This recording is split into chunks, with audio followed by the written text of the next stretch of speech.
Sense and Sensibility by Jane Austen. Chapter 1.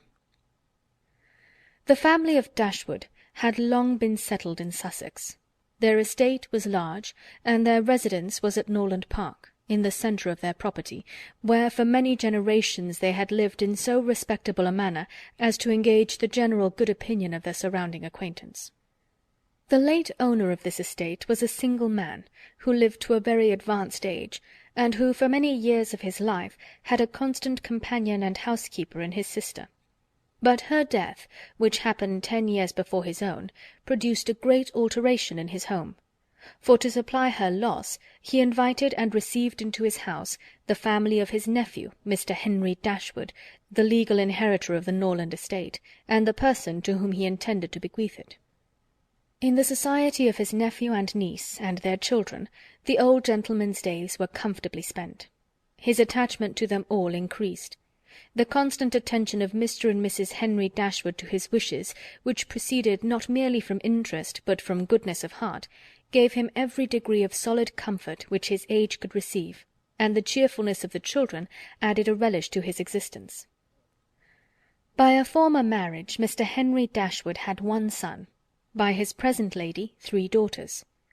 The son, a steady, respectable young man, was amply provided for by the fortune of his mother, which had been large, and half of which devolved on him on his coming of age. By his own marriage likewise, which happened soon afterwards, he added to his wealth. To him, therefore, the succession to the Norland estate was not so really important as to his sisters, for their fortune, independent of what might arise to them from their father's inheriting that property, could be but small. Their mother had nothing, and their father only £7,000 in his own disposal, for the remaining moiety of his first wife's fortune was also secured to her child, and he had only a life interest in it. The old gentleman died. His will was read, and, like almost every other will, gave as much disappointment as pleasure. He was neither so unjust nor so ungrateful as to leave his estate from his nephew, but he left it to him on such terms as destroyed half the value of the bequest. Mr. Dashwood had wished for it more for the sake of his wife and daughters than for himself or his son. But to his son, and his son's son, a child of 4 years old, it was secured, in such a way as to leave himself no power of providing for those who were most dear to him, and who most needed a provision by any charge on the estate, or by any sale of its valuable woods. The whole was tied up for the benefit of this child, who, in occasional visits with his father and mother at Norland, had so far gained on the affections of his uncle, by such attractions as are by no means unusual in children of 2 or 3 years old. An imperfect articulation, an earnest desire of having his own way, many cunning tricks, and a great deal of noise, as to outweigh all the value of all the attention which, for years, he had received from his niece and her daughters. He meant not to be unkind, however, and as a mark of his affection for the 3 girls, he left them £1,000 apiece. Mr. Dashwood's disappointment was at first severe, but his temper was cheerful and sanguine, and he might reasonably hope to live many years, and by living economically lay by a considerable sum from the produce of an estate already large, and capable of almost immediate improvement. But the fortune, which had been so tardy in coming, was his only 1 12-month. He survived his uncle no longer, and £10,000, including the late legacies, was all that remained for his widow and daughters.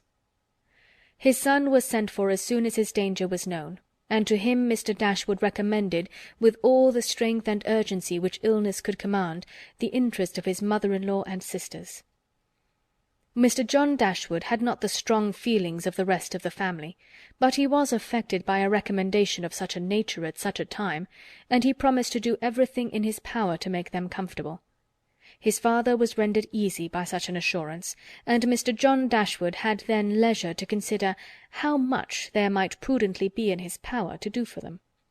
He was not an ill-disposed young man, unless to be rather cold-hearted and rather selfish is to be ill-disposed, but he was in general well respected, for he conducted himself with propriety in the discharge of his ordinary duties. Had he married a more amiable woman, he might have been made still more respectable than he was. He might even have been made amiable himself, for he was very young when he married, and very fond of his wife. But Mrs. John Dashwood was a strong caricature of himself, more narrow-minded and selfish. When he gave his promise to his father, he meditated within himself to increase the fortunes of his sisters by the present of £1,000 apiece. He then really thought himself equal to it. The prospect of 4,000 a year, in addition to his present income, besides the remaining half of his own mother's fortune, warmed his heart, and made him feel comfortable of generosity. Yes, he would give them £3,000. It would be liberal and handsome. It would be enough to make them completely easy. £3,000, he could spare so considerable a sum, with little inconvenience. He thought of it all day long, and for many days successively, and he did not repent. No sooner was his father's funeral over than Mrs. John Dashwood, without sending any notice of her intention to her mother-in-law, arrived with her child and their attendants. No one could dispute her right to come. The house was her husband's from the moment of his father's decease, but the indelicacy of her conduct was so much the greater, and to a woman in Mrs. Dashwood's situation, with only common feelings, must have been highly unpleasing. But in her mind there was a sense of honour so keen, a generosity so romantic, that any offence of the kind, by whomsoever given or received, was to her a source of immovable disgust. Mrs. John Dashwood had never been a favourite with any of her husband's family, but she had had no opportunity till the present of showing them with how little attention to the comfort of other people she could act when occasion required it. So acutely did Mrs. Dashwood feel this ungracious behaviour, and so earnestly did she despise her daughter-in-law for it, that on the arrival of the latter she would have quitted the house for ever, had not the entreaty of her eldest girl induced her first to reflect on the propriety of going, and her own tender love for all three children determined her afterwards to stay, and for their sakes avoid a breach with their brother. Elinor, this eldest daughter, whose advice was so effectual, possessed a strength of understanding and coolness of judgment which qualified her, though only 19, to be the counsellor of her mother, and enabled her frequently to counteract, to the advantage of them all, that eagerness of mind in Mrs. Dashwood which must generally have led to imprudence. She had an excellent heart, her disposition was affectionate, and her feelings were strong, but she knew how to govern them. It was a knowledge which her mother had yet to learn, and which one of her sisters had resolved never to be taught. Mary Ann's abilities were in many respects quite equal to Elinor's. She was sensible and clever, but eager in everything. Her sorrows, her joys could have no moderation. She was generous, amiable, interesting. She was everything but prudent. The resemblance between her and her mother was strikingly great. Elinor saw with concern the excess of her sister's sensibility, but by Mrs. Dashwood it was valued and cherished. They encouraged each other now in the violence of their affliction. The agony of grief which overpowered them at first was voluntarily renewed, was sought for, was created again and again. They gave themselves up wholly to their sorrow, seeking increase of wretchedness in every reflection that could afford it, and resolved against ever admitting consolation in future.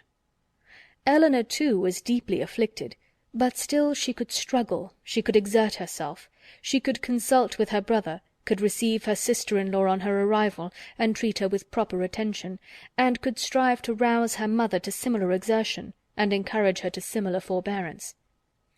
Margaret, the other sister, was a good-humoured, well-disposed girl, but as she had already imbibed a good deal of Mary Ann's romance, without having much of her sense, she did not, at 13, bid fair equal to her sisters at a more advanced period of life. End of Chapter 1. Chapter 2 of Sense and Sensibility by Jane Austen. Mrs. John Dashwood now installed herself mistress of Norland, and her mother and sisters-in-law were degraded to the condition of visitors. As such, however, they were treated by her with quiet civility, and by her husband with as much kindness as he could feel towards anybody beyond himself, his wife, and their child. He really pressed them, with some earnestness, to consider Norland as their home, and as no plan appeared so eligible to Mrs. Dashwood as remaining there till she could accommodate herself with a house in the neighbourhood, his invitation was accepted. A continuance in a place where everything reminded her of former delight was exactly what suited her mind.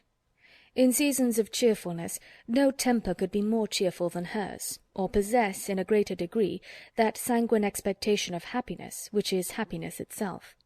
But in sorrow she must be equally carried away by her fancy, and as far beyond consolation as in pleasure she was beyond alloy. Mrs. John Dashwood did not at all approve of what her husband intended to do for his sisters. To take £3,000 from the fortune of their dear little boy would be impoverishing him to the most dreadful degree. She begged him to think again on the subject. How could he answer it to himself to rob his child, and his only child too, of so large a sum? And what possible claim could the Miss Dashwoods, who were related to him only by half-blood, which she considered as no relationship at all, have on his generosity to so large an amount? It was very well known that no affection was ever supposed to exist between the children of any man by different marriages. And why was he to ruin himself and their poor little Harry by giving away all his money to his half-sisters? "It was my father's last request to me," replied her husband, "that I should assist his widow and daughters." "He did not know what he was talking of, I dare say. 10 to 1, but he was light-headed at the time. Had he been in his right senses, he could not have thought of such a thing as begging you to give away half your fortune from your own child." "He did not stipulate for any particular sum, my dear Fanny. He only requested me in general terms to assist them, and make their situation more comfortable than it was in his power to do. Perhaps it would have been as well if he had left it wholly to myself. He could hardly suppose I should neglect them, but as he required the promise, I could not do less than give it. At least, I thought so at the time. The promise, therefore, was given, and must be performed. Something must be done for them, whenever they leave Norland and settle in a new home." "Well, then, let something be done for them, but that something need not be £3,000. Consider," she added, "that when the money is once parted with, it never can return. Your sisters will marry, and it will be gone for ever, if indeed it could be restored to our poor little boy." "Why, to be sure," said her husband very gravely, "that would make great difference. The time may come when Harry will regret that so large a sum was parted with. If he should have a numerous family, for instance, it would be a very convenient addition." "To be sure it would." "Perhaps, then, it would be better for all parties if the sum were diminished 1/2. £500 would be a prodigious increase to their fortunes." "Oh, beyond anything great! What brother on earth would do half so much for his sisters, even if really his sisters? And as it is only half-blood. But you have such a generous spirit." "I would not wish to do anything mean," he replied. "One had rather on such occasions do too much than too little. No one, at least, can think I have not done enough for them. Even themselves, they can hardly expect more." "There is no knowing what they may expect," said the lady. "But we are not to think of their expectations. The question is, what you can afford to do." "Certainly. And I think I may afford to give them £500 apiece. As it is, without any addition of mine, they will each have about £3,000 on their mother's death, a very comfortable fortune for any young woman." "To be sure it is. And indeed it strikes me that they can want no addition at all. They will have £10,000 divided amongst them. If they marry, they will be sure of doing well, and if they do not, they may all live very comfortably together on the interest of £10,000. "That is very true, and therefore I do not know whether, upon the whole, it would not be more advisable to do something for their mother while she lives, rather than for them, something of the annuity kind, I mean. My sisters would feel the good effects of it as well as herself. 100 a year would make them all perfectly comfortable." His wife hesitated a little, however, in giving her consent to this plan. "To be sure," said she, "it is better than parting with £1,500 at once. But then, if Mrs. Dashwood should live 15 years, we shall be completely taken in." "15 years, my dear Fanny, her life cannot be worth half that purchase." "Certainly not. But if you observe, people always live for ever when there is an annuity to be paid them, and she is very stout and healthy, and hardly 40. An annuity is a very serious business. It comes over and over every year, and there is no getting rid of it. You are not aware of what you are doing. I have known a great deal of the trouble of annuities, for my mother was clogged with the payment of 3 to old superannuated servants by my father's will, and it is amazing how disagreeable she found it.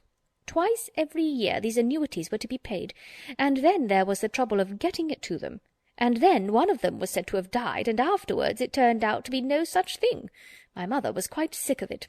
Her income was not her own, she said, with such perpetual claims on it, and it was the more unkind in my father, because otherwise the money would have been entirely at my mother's disposal, without any restriction whatever. It has given me such an abhorrence of annuities that I am sure I would not pin myself down to the payment of one for all the world." "It is certainly an unpleasant thing," replied Mr. Dashwood, "to have those kind of yearly drains on one's income. One's fortune, as your mother justly says, is not one's own. To be tied down to the regular payment of such a sum, or every rent day, is by no means desirable. It takes away one's independence." "Undoubtedly. And after all, you have no thanks for it. They think themselves secure, you do no more than what is expected, and it raises no gratitude at all. If I were you, whatever I did should be done at my own discretion entirely. I would not bind myself to allow them anything yearly. It may be very inconvenient some years to spare 100 or even 50 pounds from our own expenses." "I believe you are right, my love. It will be better that there should be no annuity in the case. Whatever I may give them occasionally will be of far greater assistance than a yearly allowance, because they would only enlarge their style of living if they felt sure of a larger income, and would not be sixpence the richer for it at the end of the year. It will certainly be much the best way. A present of £50 now and then will prevent their ever being distressed for money, and will, I think, be amply discharging my promise to my father." "To be sure it will. Indeed, to say the truth, I am convinced within myself that your father had no idea of your giving them any money at all.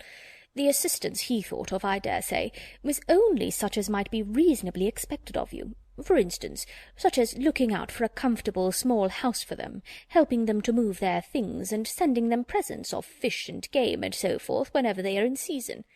I'll lay my life that he meant nothing further. Indeed, it would be very strange and unreasonable if he did. Do but consider, my dear Mr. Dashwood, how excessively comfortable your mother-in-law and her daughters may live on the interest of £7,000, besides the £1,000 belonging to each of the girls, which brings them in £50 a year apiece, and of course they will pay their mother for their board out of it, although they will have 500 a year amongst them, and what on earth can 4 women want for more than that? They will live so cheap. Their housekeeping will be nothing at all. They will have no carriage, no horses, and hardly any servants. They will keep no company, and can have no expenses of any kind. Only conceive how comfortable they will be. 500 a year! I am sure I cannot imagine how they will spend half of it. And as to your giving them more, it is quite absurd to think of it. They will be much more able to give you something." "Upon my word," said Mr. Dashwood, "I believe you are perfectly right. My father certainly could mean nothing more by his request to me than what you say. I clearly understand it now, and I will strictly fulfil my engagement by such acts of assistance and kindness to them as you have described. When my mother removes into another house, my services shall be readily given to accommodate her as far as I can. Some little present of furniture, too, may be acceptable then."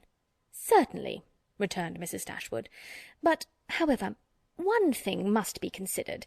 When your father and mother moved to Norland, though the furniture of Stanhill was sold, all the china, plate, and linen was saved, and is now left to your mother. Her house will therefore be almost completely fitted up as soon as she takes it." "That is a material consideration, undoubtedly. A valuable legacy indeed. And yet some of the plate would have been a very pleasant addition to our own stock here." "Yes, and the set of breakfast china is twice as handsome as what belongs to this house. A great deal too handsome, in my opinion, for any place they can ever afford to live in. But, however, so it is. Your father thought only of them. And I must say this, that you owe no particular gratitude to him, nor attention to his wishes, for we very well know that if he could, he would have left almost everything in the world to them." This argument was irresistible. It gave to his intentions whatever of decision was wanting before, and he finally resolved that it would be absolutely unnecessary, if not highly indecorous, to do more for the widow and children of his father than such kind of neighbourly acts as his own wife pointed out. End of Chapter 2. Chapter 3 of Sense and Sensibility by Jane Austen. Mrs. Dashwood remained at Norland several months, not from any disinclination to move when the sight of every well-known spot ceased to raise the violent emotion which it produced for a while; for when her spirits began to revive, and her mind became capable of some other exertion than that of heightening its affliction by melancholy remembrances, she was impatient to be gone, and indefatigable in her inquiries for a suitable dwelling in the neighbourhood of Norland, for to remove far from that beloved spot was impossible. But she could hear of no situation that at once answered her notions of comfort and ease, and suited the prudence of her eldest daughter, whose steadier judgment rejected several houses as too large for their income, which her mother would have approved. Mrs. Dashwood had been informed by her husband of the solemn promise on the part of his son in their favour, which gave comfort to his last earthly reflections. She doubted the sincerity of this assurance no more than he had doubted it himself, and she thought of it for her daughter's sake with satisfaction, though as for herself she was persuaded that a much smaller provision than £7,000 would support her in affluence. For their brother's sake too, for the sake of his own heart, she rejoiced, and she reproached herself for being unjust to his merit before in believing him incapable of generosity. His attentive behaviour to herself and his sisters convinced her that their welfare was dear to him, and for a long time she firmly relied on the liberality of his intentions. The contempt which she had very early in their acquaintance felt for her daughter-in-law was very much increased by the further knowledge of her character, which half a year's residence in her family afforded, and perhaps in spite of every consideration of politeness or maternal affection on the side of the former, the two ladies might have found it impossible to have lived together so long, had not a particular circumstance occurred to give still greater eligibility, according to the opinions of Mrs. Dashwood, to her daughter's continuance at Norland. This circumstance was a growing attachment between her eldest girl and the brother of Mrs. John Dashwood, a gentlemanlike and pleasing young man, who was introduced to their acquaintance soon after his sister's establishment at Norland, and who had since spent the greatest part of his time there. Some mothers might have encouraged the intimacy from motives of interest, for Edward Ferrars was the eldest son of a man who had died very rich, and some might have repressed it from motives of prudence, for, except a trifling sum, the whole of his fortune depended on the will of his mother. But Mrs. Dashwood was alike uninfluenced by either consideration. It was enough for her that he appeared to be amiable, that he loved her daughter, and that Elinor returned the partiality. It was contrary to every doctrine of hers that difference of fortune should keep any couple asunder who were attracted by resemblance of disposition, and that Elinor's merit should not be acknowledged by everyone who knew her was to her comprehension impossible. Edward Ferrars was not recommended to their good opinion by any peculiar graces of person or address. He was not handsome, and his manners required intimacy to make them pleasing. He was too diffident to do justice to himself, but when his natural shyness was overcome, his behaviour gave every indication of an open, affectionate heart. His understanding was good, and his education had given it solid improvement. But he was neither fitted by abilities nor disposition to answer the wishes of his mother and sister, who longed to see him distinguished, as they hardly knew what. They wanted him to make a fine figure in the world in some manner or other. His mother wished to interest him in political concerns, to get him into Parliament, or to see him connected with some of the great men of the day. Mrs. John Dashwood wished it likewise, but in the meanwhile, till one of these superior blessings could be attained, it would have quieted her ambition to see him driving a barouche. But Edward had no turn for great men or barouches. All his wishes centred in domestic comfort and the quiet of private life. Fortunately, he had a younger brother who was more promising. Edward had been staying several weeks in the house before he engaged much of Mrs. Dashwood's attention, for she was at that time in such affliction as rendered her careless of surrounding objects. She only saw that he was quiet and unobtrusive, and she liked him for it. He did not disturb the wretchedness of her mind by ill-timed conversation. She was first called to observe and approve him farther by a reflection which Elinor chanced one day to make on the difference between him and his sister. It was a contrast which recommended him most forcibly to her mother. "It is enough," said she, "to say that he is unlike Fanny is enough. It implies everything amiable. I love him already." "I think you will like him," said Elinor, "when you know more of him." "Like him?" replied her mother with a smile. "I feel no sentiment of approbation inferior to love." "You may esteem him." "I have never yet known what it was to separate esteem and love." Mrs. Dashwood now took pains to get acquainted with him. Her manners were attaching, and soon banished his reserve. She speedily comprehended all his merits. The persuasion of his regard for Elinor perhaps assisted her penetration, but she really felt assured of his worth, and even that quietness of manner, which militated against all her established ideas of what a young man's address ought to be, was no longer uninteresting when she knew his heart to be warm and his temper affectionate. No sooner did she perceive any symptom of love in his behaviour to Elinor than she considered their serious attachment as certain, and looked forward to their marriage as rapidly approaching. "In a few months, my dear Marianne," said she, "Elinor will, in all probability, be settled for life. We shall miss her, but she will be happy." "Oh, mamma, how shall we do without her?" "My love, it will scarcely be a separation. We shall live within a few miles of each other, and shall meet every day of our lives.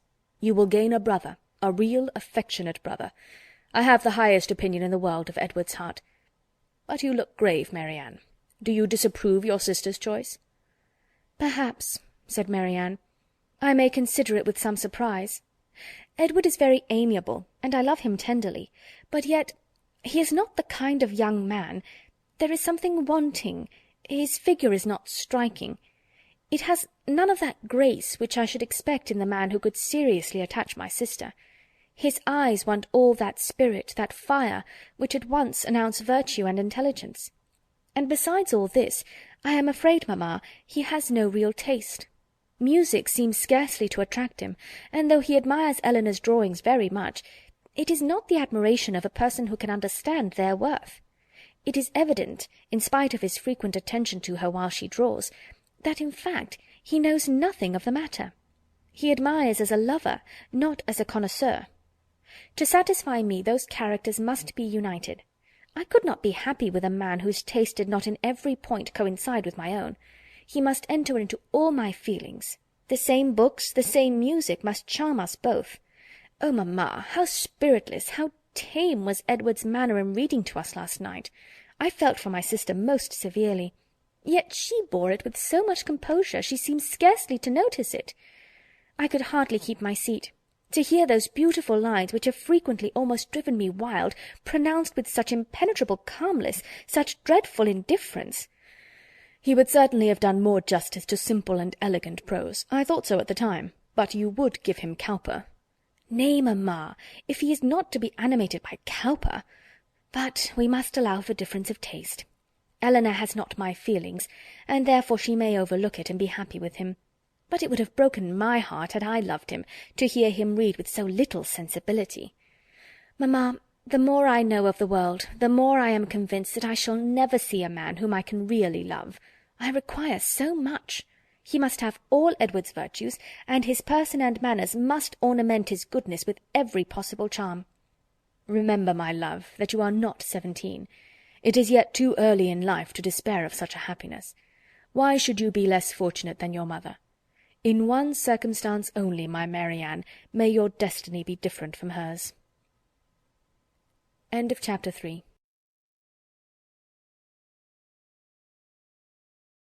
Chapter 4 of Sense and Sensibility by Jane Austen. "What a pity it is, Elinor," said Marianne, "that Edward should have no taste for drawing." "No taste for drawing?" replied Elinor. "Why should you think so? He does not draw himself, indeed, but he has great pleasure in seeing the performances of other people, and I assure you he is by no means deficient in natural taste, though he has not had opportunities of improving it. Had he ever been in the way of learning, I think he would have drawn very well. He distrusts his own judgment in such matters so much, that he is always unwilling to give his opinion on any picture, but he has an innate propriety and simplicity of taste, which in general direct him perfectly right." Marianne was afraid of offending, and said no more on the subject. But the kind of approbation which Elinor described as excited in him by the drawings of other people was very far from that rapturous delight which, in her opinion, could alone be called taste. Yet, though smiling within herself at the mistake, she honoured her sister for that blind partiality to Edward which produced it. "I hope, Marianne," continued Elinor, "you do not consider him as deficient in general taste. I think I may say that you cannot, for your behaviour to him is perfectly cordial, and if that were your opinion, I am sure you could never be civil to him." Marianne hardly knew what to say. She would not wound the feelings of her sister on any account, and yet to say what she did not believe was impossible. At length she replied, "Do not be offended, Elinor, if my praise of him is not in everything equal to your sense of his merits. I have not had so many opportunities of estimating the minuter propensities of his mind, his inclinations, and his tastes, as you have, but I have the highest opinion in the world of his goodness and sense. I think him everything that is worthy and amiable." "I am sure," replied Elinor with a smile, "that his dearest friends could not be dissatisfied with such commendation as that. I do not perceive how you could express yourself more warmly." Marianne was rejoiced to find her sister so easily pleased. "Of his sense and goodness," continued Elinor, "no one can, I think, be in doubt, who has seen him often enough to engage him in unreserved conversation. The excellence of his understanding and his principles can be concealed only by that shyness which too often keeps him silent. You know enough of him to do justice to his solid worth, but of his minuter propensities, as you call them, you have from peculiar circumstances been kept more ignorant than myself. He and I have been at times thrown a good deal together, while you have been wholly engrossed on the most affectionate principle by my mother. I have seen a great deal of him, have studied his sentiments, and heard his opinion on subjects of literature and taste, and upon the whole, I venture to pronounce that his mind is well informed, enjoyment of books exceedingly great, his imagination lively, his observation just and correct, and his taste delicate and pure. His abilities in every respect improve as much upon acquaintance as his manners and person.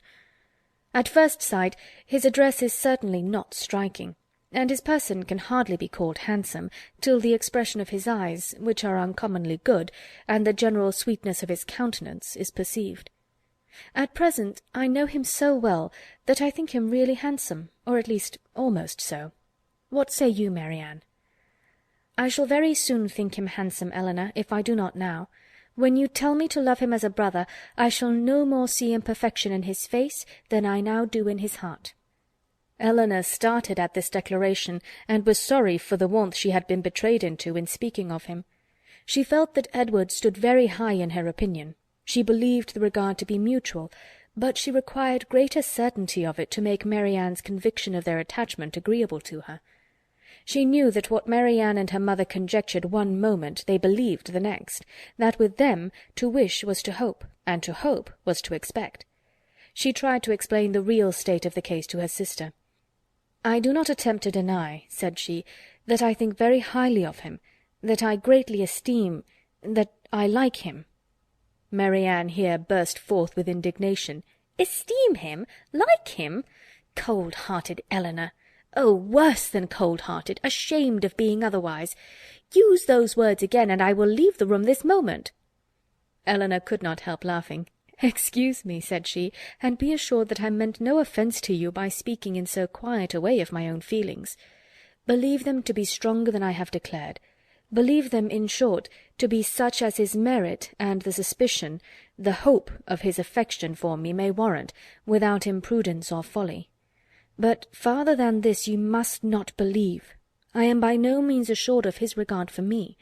There are moments when the extent of it seems doubtful, and till his sentiments are fully known, you cannot wonder at my wishing to avoid any encouragement of my own partiality by believing or calling it more than it is. In my heart I feel little, scarcely any doubt of his preference, but there are other points to be considered besides his inclination. He is very far from being independent.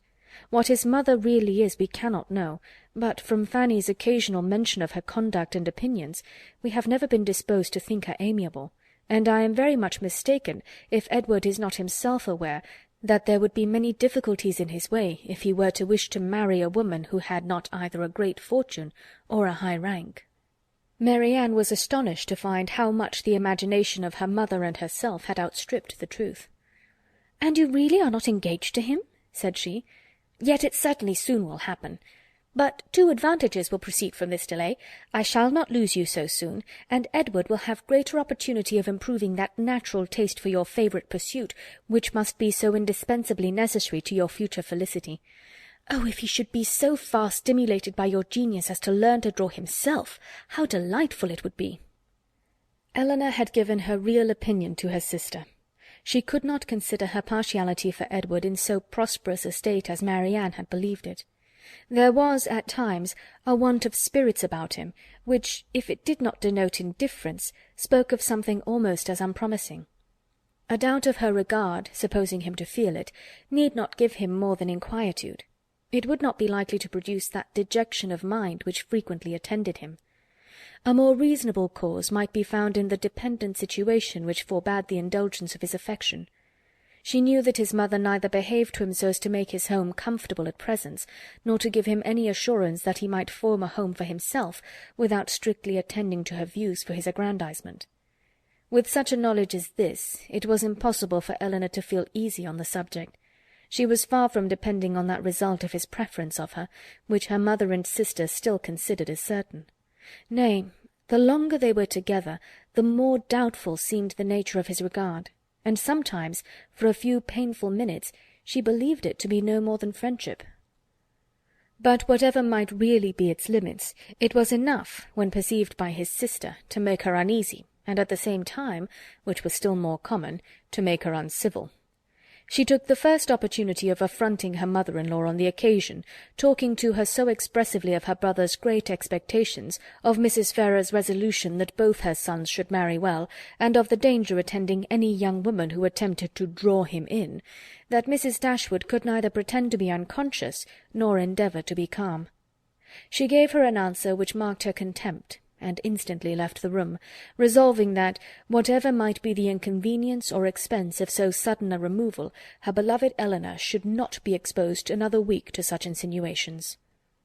In this state of her spirits a letter was delivered to her from the post, which contained a proposal particularly well timed. It was the offer of a small house, on very easy terms, belonging to a relation of her own, a gentleman of consequence and property in Devonshire. The letter was from this gentleman himself, and written in the true spirit of friendly accommodation. He understood that she was in need of a dwelling, and though the house he now offered her was merely a cottage, he assured her that everything should be done to it which she might think necessary, if the situation pleased her. He earnestly pressed her, after giving the particulars of the house and garden, to come with her daughters to Barton Park, the place of his own residence, from whence she might judge herself whether Barton Cottage, for the houses were in the same parish, could, by any alteration, be made comfortable to her. He seemed really anxious to accommodate them, and the whole of his letter was written in so friendly a style as could not fail of giving pleasure to his cousin, more especially at a moment when she was suffering under the cold and unfeeling behaviour of her nearer connections. She needed no time for deliberation or inquiry. Her resolution was formed as she read. The situation of Barton, in a county so far distant from Sussex as Devonshire, which but a few hours before would have been a sufficient objection to outweigh every possible advantage belonging to the place, was now its first recommendation. To quit the neighbourhood of Norland was no longer an evil. It was an object of desire, it was a blessing, in comparison of the misery of continuing her daughter-in-law's guest, and to remove for ever from that beloved place would be less painful than to inhabit or visit it while such a woman was its mistress. She instantly wrote Sir John Middleton her acknowledgment of his kindness, and her acceptance of his proposal, and then hastened to show both letters to her daughters, that she might be secure of their approbation before her answer was sent. Elinor had always thought it would be more prudent for them to settle at some distance from Norland than immediately amongst their present acquaintance. On that head, therefore, it was not for her to oppose her mother's intention of removing into Devonshire. The house, too, as described by Sir John, was on so simple a scale, and the rent so uncommonly moderate, as to leave her no right of objection on either point; and therefore, though it was not a plan which brought any charm to her fancy, though it was a removal from the vicinity of Norland beyond her wishes, she made no attempt to dissuade her mother from sending a letter of acquiescence. End of Chapter 4.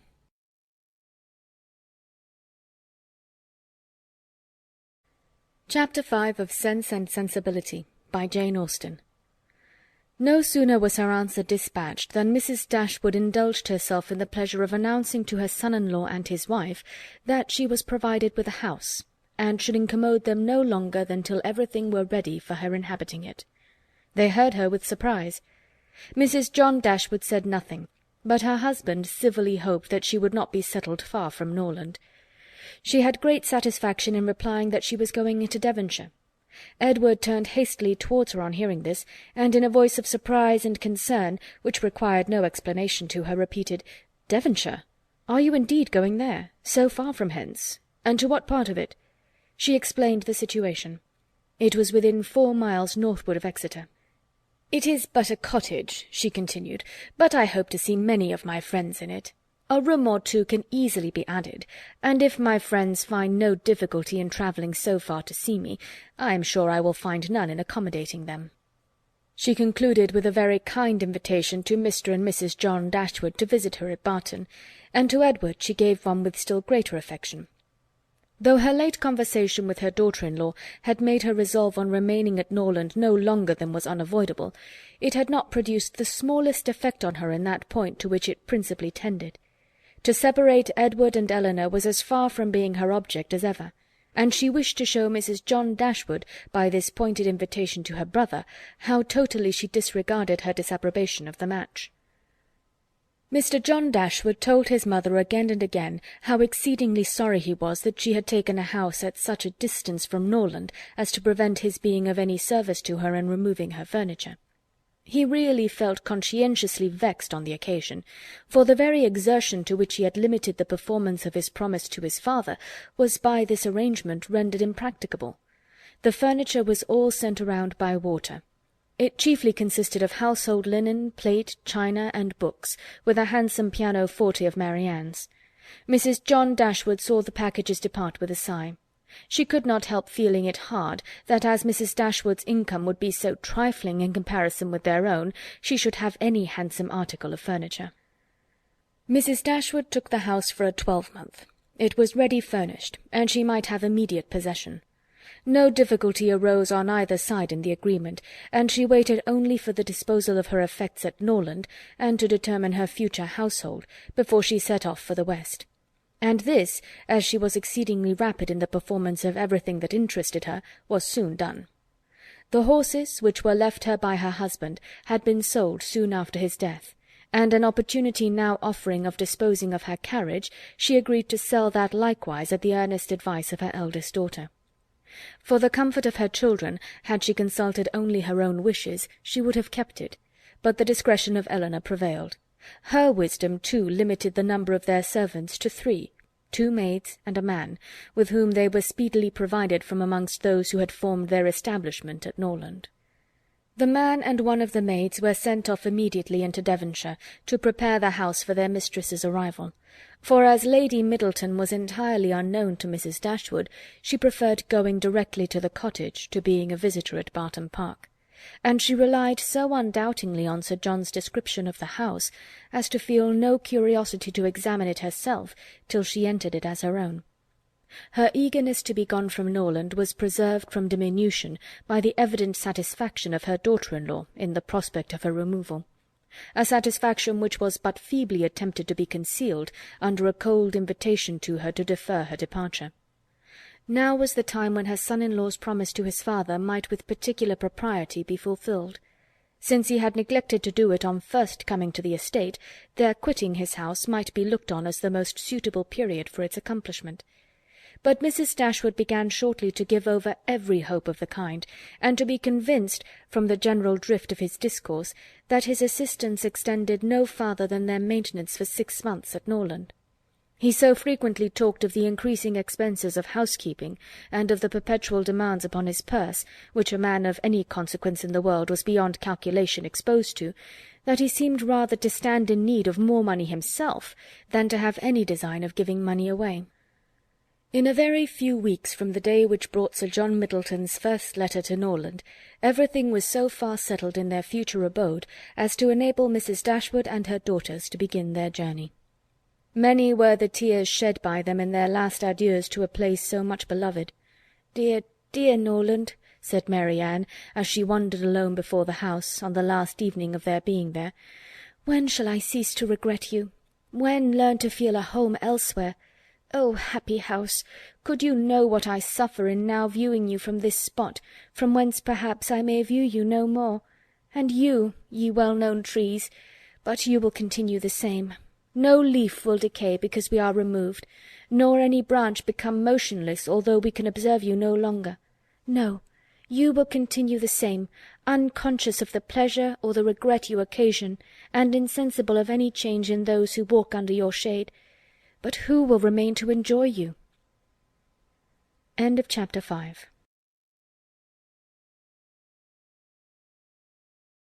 Chapter 6 of Sense and Sensibility, by Jane Austen. The first part of their journey was performed in too melancholy a disposition to be otherwise than tedious and unpleasant. But as they drew towards the end of it, their interest in the appearance of a country which they were to inhabit overcame their dejection, and a view of Barton Valley as they entered it gave them cheerfulness. It was a pleasant fertile spot, well wooded and rich in pasture. After winding along it for more than a mile, they reached their own house. A small green court was the whole of its domain in front, and a neat wicket gate admitted them into it. As a house, Barton Cottage, though small, was comfortable and compact. But as a cottage it was defective, for the building was regular, the roof was tiled, the window-shutters were not painted green, nor were the walls covered with honeysuckles. A narrow passage led directly through the house into the garden behind. On each side of the entrance was a sitting-room, about 16 feet square, and beyond them were the offices and the stairs. 4 bedrooms and 2 garrets formed the rest of the house. It had not been built many years, and was in good repair. In comparison of Norland, it was poor and small indeed, but the tears which recollection called forth as they entered the house were soon dried away. They were cheered by the joy of the servants on their arrival, and each for the sake of the others resolved to appear happy. It was very early in September. The season was fine, and from first seeing the place under the advantage of good weather, they received an impression in its favour which was of material service in recommending it to their lasting approbation. The situation of the house was good. High hills rose immediately behind, and at no great distance on each side, some of which were open downs, the others cultivated and woody. The village of Barton was chiefly on one of these hills, and formed a pleasant view from the cottage windows. The prospect in front was more extensive. It commanded the whole of the valley, and reached into the country beyond. The hills which surrounded the cottage terminated the valley in that direction.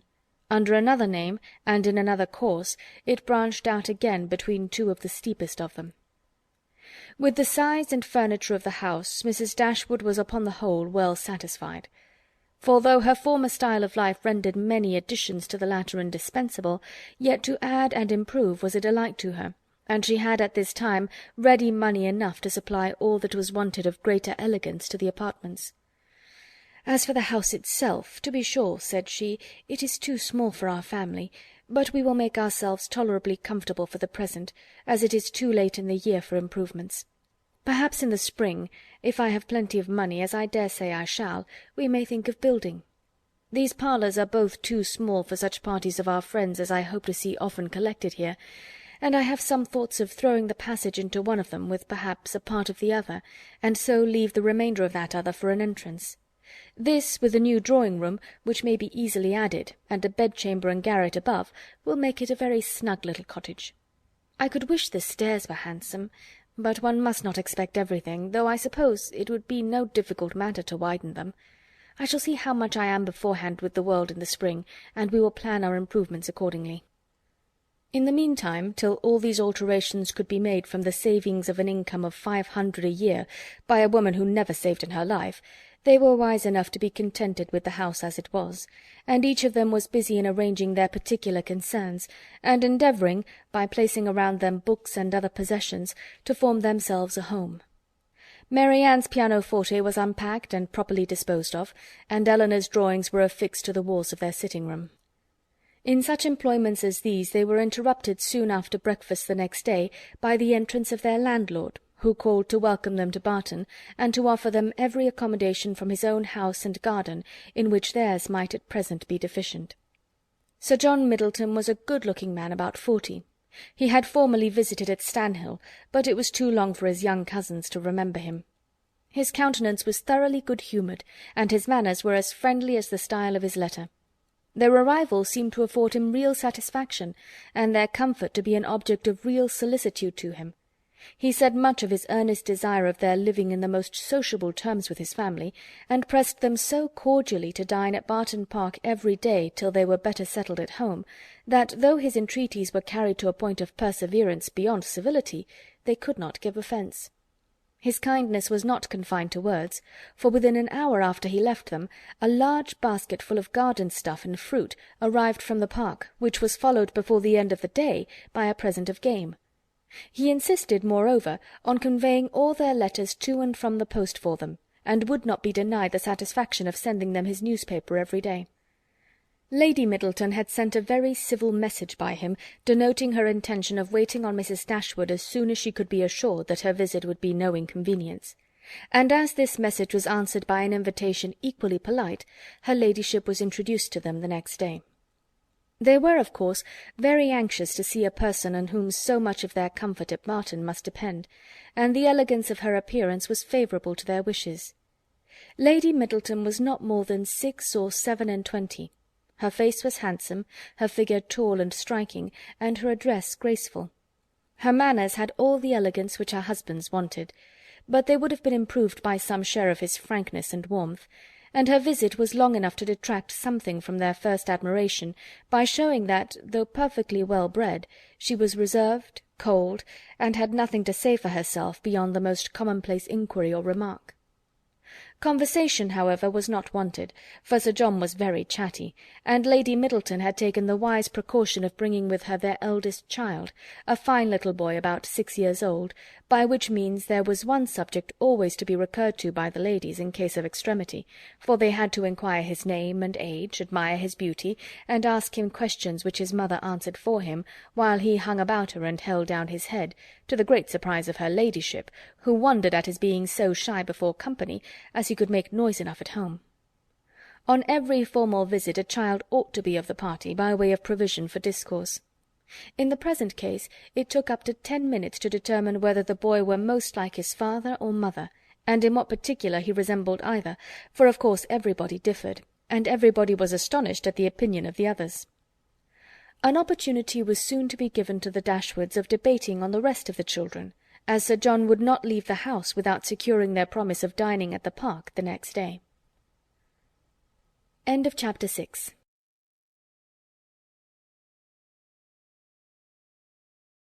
Chapter 7 of Sense and Sensibility, by Jane Austen. Barton Park was about half a mile from the cottage. The ladies had passed near it in their way along the valley, but it was screened from their view at home by the projection of a hill. The house was large and handsome, and the Middletons lived in a style of equal hospitality and elegance. The former was for Sir John's gratification, the latter for that of his lady. They were scarcely ever without some friends staying with them in the house, and they kept more company of every kind than any other family in the neighbourhood.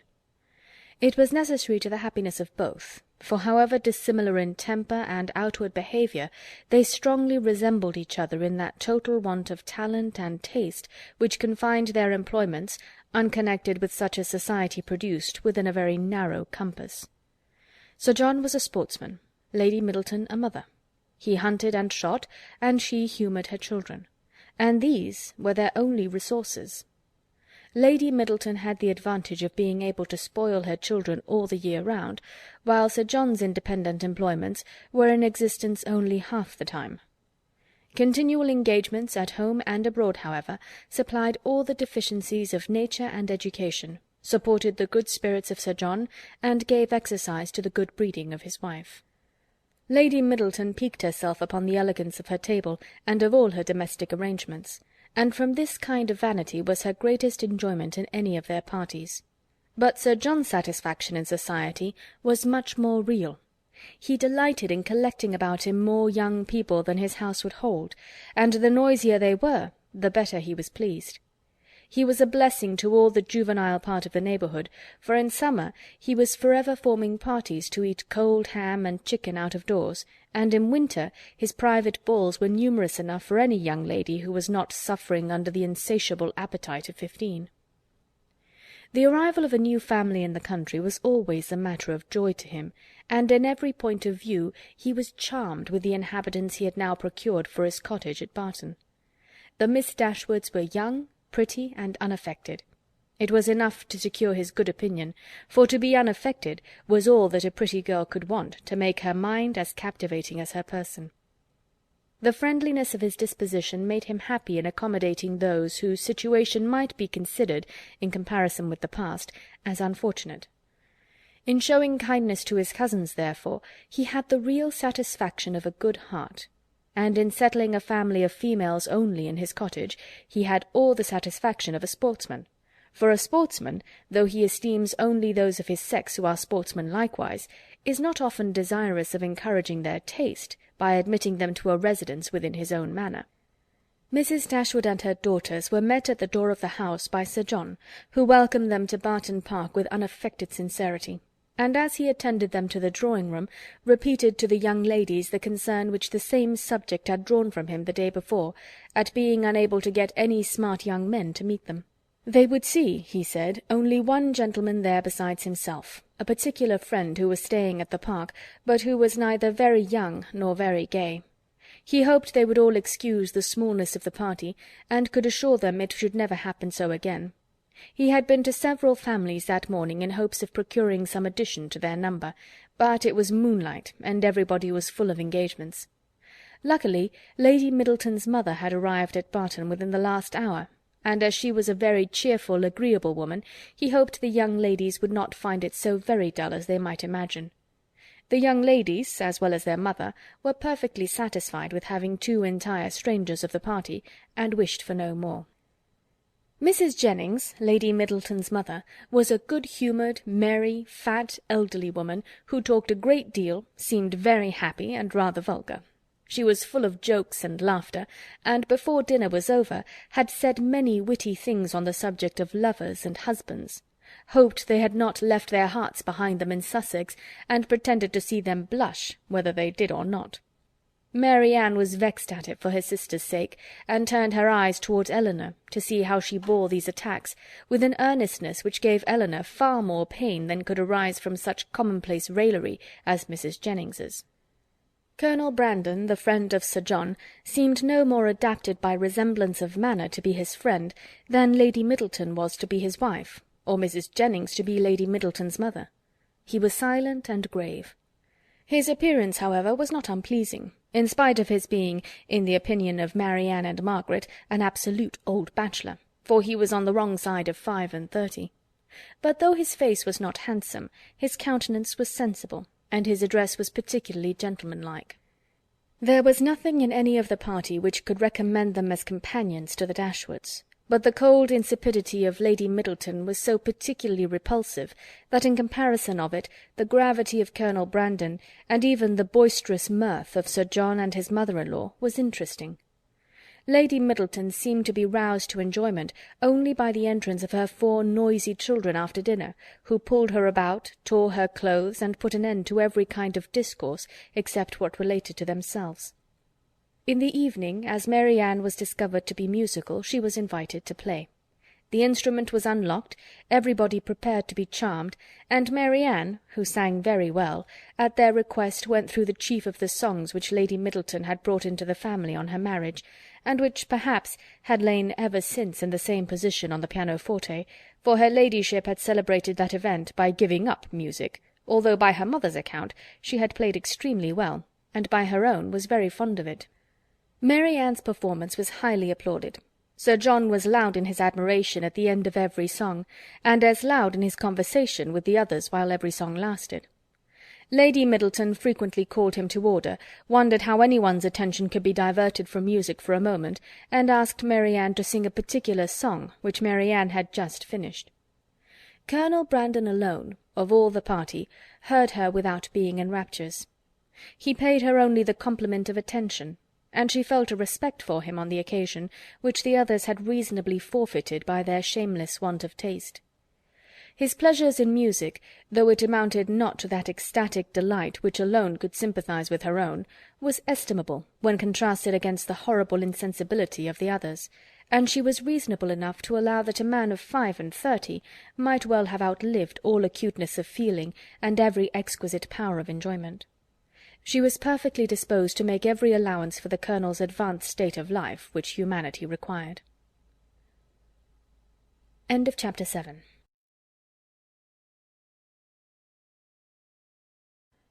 Chapter 8 of Sense and Sensibility, by Jane Austen. Mrs. Jennings was a widow with an ample jointure. She had only 2 daughters, both of whom she had lived to see respectably married, and she had now therefore nothing to do but to marry all the rest of the world. In the promotion of this object she was zealously active, as far as her ability reached, and missed no opportunity of projecting weddings among all the young people of her acquaintance. She was remarkably quick in the discovery of attachments, and had enjoyed the advantage of raising the blushes and the vanity of many a young lady, by insinuations of her power over such a young man, and this kind of discernment enabled her soon after her arrival at Barton decisively to pronounce that Colonel Brandon was very much in love with Mary Anne Dashwood. She rather suspected it to be so, on the very first evening of their being together, from his listening so attentively while she sang to them, and when the visit was returned by the Middletons dining at the cottage, the fact was ascertained by his listening to her again. It must be so. She was perfectly convinced of it. It would be an excellent match, for he was rich, and she was handsome. Mrs. Jennings had been anxious to see Colonel Brandon well married ever since her connection with Sir John first brought him to her knowledge, and she was always anxious to get a good husband for every pretty girl. The immediate advantage to herself was by no means inconsiderable, for it supplied her with endless jokes against them both. At the park she laughed at the Colonel, and in the cottage at Mary Anne. To the former her raillery was probably, as far as it regarded only himself, perfectly indifferent, but to the latter it was at first incomprehensible, and when its object was understood, she hardly knew whether most to laugh at his absurdity or censure its impertinence, for she considered it as an unfeeling reflection on the Colonel's advanced years, and on his forlorn condition as an old bachelor.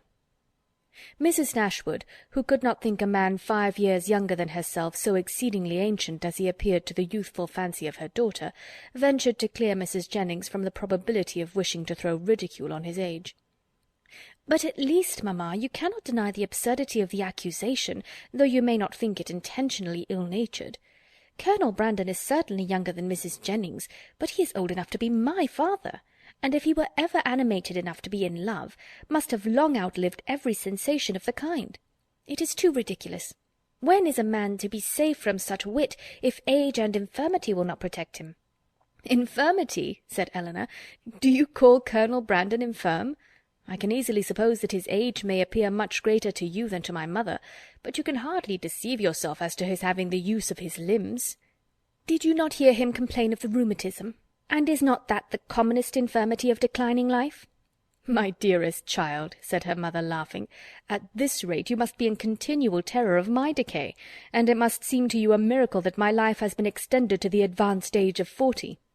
"Mamma, you are not doing me justice.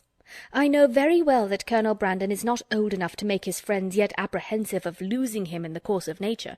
He may live 20 years longer, but 35 has nothing to do with matrimony." "Perhaps," said Elinor, 35 and 17 had better not have anything to do with matrimony together. But if there should by any chance happen to be a woman who is single at 27, I should not think Colonel Brandon's being 35 any objection to his marrying her." "A woman of 27, said Marianne, after pausing a moment, "can never hope to feel or inspire affection again, and if her home be uncomfortable, or her fortune small, I can suppose that she might bring herself to submit to the offices of a nurse for the sake of the provision and security of a wife. In his marrying such a woman, therefore, there would be nothing unsuitable. It would be a compact of convenience, and the world would be satisfied. In my eyes it would be no marriage at all, but that would be nothing. To me it would seem only a commercial exchange, in which each wished to be benefited at the expense of the other."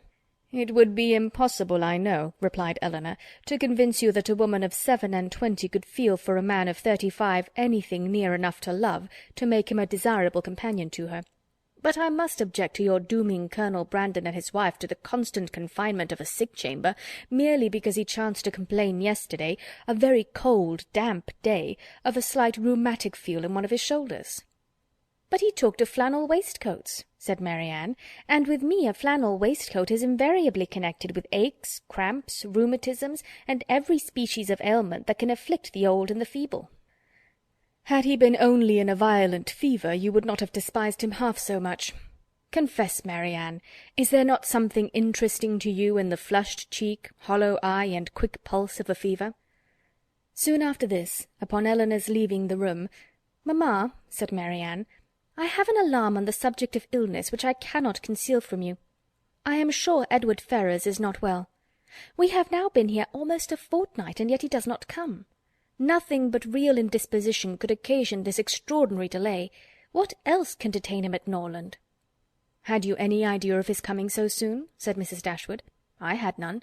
On the contrary, if I have felt any anxiety at all on the subject, it has been in recollecting that he sometimes showed a want of pleasure and readiness in accepting my invitation, when I talked of his coming to Barton.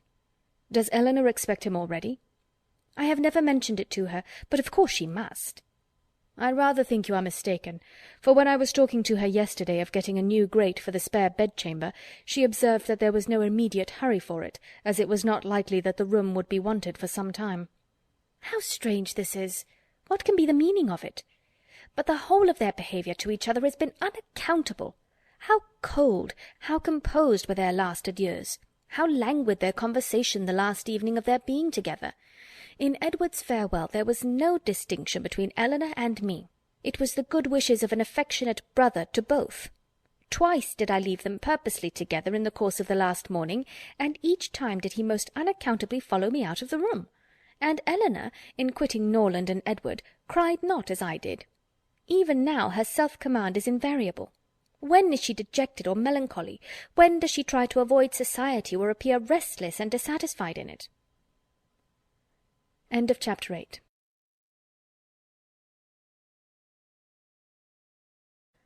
Chapter 9 of Sense and Sensibility, by Jane Austen. The Dashwoods were now settled at Barton with tolerable comfort to themselves. The house and the garden, with all the objects surrounding them, were now become familiar, and the ordinary pursuits which had given to Norland half its charms were engaged in again with far greater enjoyment than Norland had been able to afford since the loss of their father. Sir John Middleton, who called on them every day for the first fortnight, and was not in the habit of seeing much occupation at home, could not conceal his amazement on finding them always employed. Their visitors, except those from Barton Park, were not many, for in spite of Sir John's urgent entreaties that they would mix more in the neighbourhood, and repeated assurances of his carriage being always at their service, the independence of Mrs. Dashwood's spirit overcame the wish of society for her children, and she was resolute in declining to visit any family beyond the distance of a walk. There were but few who could be so classed, and it was not all of them that were attainable. About 1.5 miles from the cottage, along the narrow winding valley of Allenham which issued from that of Barton, as formerly described, the girls had, in one of their earliest walks, discovered an ancient respectable-looking mansion, which, by reminding them a little of Norland, interested their imagination, and made them wish to be better acquainted with it. But they learnt, on inquiry, that its possessor, an elderly lady of very good character, was unfortunately too infirm to mix with the world, and never stirred from home. The whole country about them abounded in beautiful walks. The high downs which invited them from almost every window of the cottage to seek the exquisite enjoyment of air on their summits, were a happy alternative when the dirt of the valleys beneath shut up their superior beauties. And towards one of these hills did Marianne and Margaret one memorable morning direct their steps, attracted by the partial sunshine of a showery day, and unable longer to bear the confinement which the settled rain of the 2 preceding days had occasioned. The weather was not tempting enough to draw the 2 others from their pencil and their book, in spite of Marianne's declaration that the day would be lastingly fair, and that every threatening cloud would be drawn off from their hills, and the 2 girls set off together. They gaily ascended the downs, rejoicing in their own penetration at every glimpse of blue sky, and when they caught in their faces the animating gales of a high south-westerly wind, they pitied the fears which had prevented their mother and Elinor from sharing such delightful sensations. "Is there a felicity in the world," said Mary Ann, "superior to this? Margaret, we will walk here at least 2 hours." Margaret agreed, and they pursued their way against the wind, resisting it with laughing delight for about 20 minutes longer, when suddenly the clouds united over their heads, and a driving rain set full in their face. Chagrined and surprised, they were obliged, though unwillingly, to turn back, for no shelter was nearer than their own house. One consolation, however, remained to them, to which the exigence of the moment gave more than usual propriety. It was that of running with all possible speed down the steep side of the hill which led immediately to their garden gate. They set off. Mary Ann had at first the advantage, but a false step brought her suddenly to the ground, and Margaret, unable to stop herself to assist her, was involuntarily hurried along and reached the bottom in safety. A gentleman carrying a gun, with 2 pointers playing round him, was passing up the hill, and within a few yards of Mary Ann when her accident happened. He put down his gun, and ran to her assistance. She had raised herself from the ground, but her foot had been twisted in her fall, and she was scarcely able to stand. The gentleman offered his services, and perceiving that her modesty declined what her situation rendered necessary, took her up in his arms without further delay, and carried her down the hill. Then, passing through the garden, the gate of which had been left open by Margaret, he bore her directly into the house, whither Margaret was just arrived, and quitted not his hold till he had seated her in a chair in the parlour. Elinor and her mother rose up in amazement at their entrance, and while the eyes of both were fixed on him with an evident wonder and a secret admiration, which equally sprung from his appearance, he apologized for his intrusion by relating its cause, in a manner so frank and so graceful that his person, which was uncommonly handsome, received additional charms from his voice and expression. Had he been even old, ugly, and vulgar, the gratitude and kindness of Mrs. Dashwood would have been secured by any act of attention to her child. But the influence of youth, beauty, and elegance gave an interest to the action which came home to her feelings. She thanked him again and again, and with a sweetness of address which always attended her, invited him to be seated. But this he declined, as he was dirty and wet. Mrs. Dashwood then begged to know to whom she was obliged. His name, he replied, was Willoughby, and his present home was at Allenham, from whence he hoped she would allow him the honour of calling to-morrow to inquire after Miss Dashwood. The honour was readily granted, and he then departed, to make himself still more interesting, in the midst of a heavy rain. His manly beauty and more than common gracefulness were instantly the theme of general admiration, and the laugh which his gallantry raised against Mary Ann received particular spirit from his exterior attractions. Mary Ann herself had seen less of his person than the rest, for the confusion which crimsoned over her face on his lifting her up had robbed her of the power of regarding him after their entering the house. But she had seen enough of him to join in all the admiration of the others, and with an energy which always adorned her praise. His person and air were equal to what her fancy had ever drawn for the hero of a favourite story, and in his carrying her into the house with so little previous formality, there was a rapidity of thought which particularly recommended the action to her. Every circumstance belonging to him was interesting. His name was good, his residence was in their favourite village, and she soon found out that of all manly dresses a shooting jacket was the most becoming. Her imagination was busy, her reflections were pleasant, and the pain of a sprained ankle was disregarded. Sir John called on them as soon as the next interval of fair weather that morning allowed him to get out of doors, and Mary Ann's accident being related to him, he was eagerly asked whether he knew any gentleman of the name of Willoughby at Allenham. "Willoughby!" cried Sir John. "What, is he in the country? That is good news, however. I will ride over to-morrow and ask him to dinner on Thursday." "You know him, then?" said Mrs. Dashwood. "Know him? To be sure I do. Why, he is down here every year." "And what sort of a young man is he?" "As good a kind of fellow as ever lived, I assure you. A very decent shot, and there is not a bolder rider in England." "And is that all you can say for him?" cried Mary Ann indignantly. "But what are his manners on more intimate acquaintance? What his pursuits, his talents and genius?" Sir John was rather puzzled. "Upon my soul," said he, "I do not know much about him as to all that, but he is a pleasant, good-humoured fellow, and has got the nicest little black bitch of a pointer I ever saw.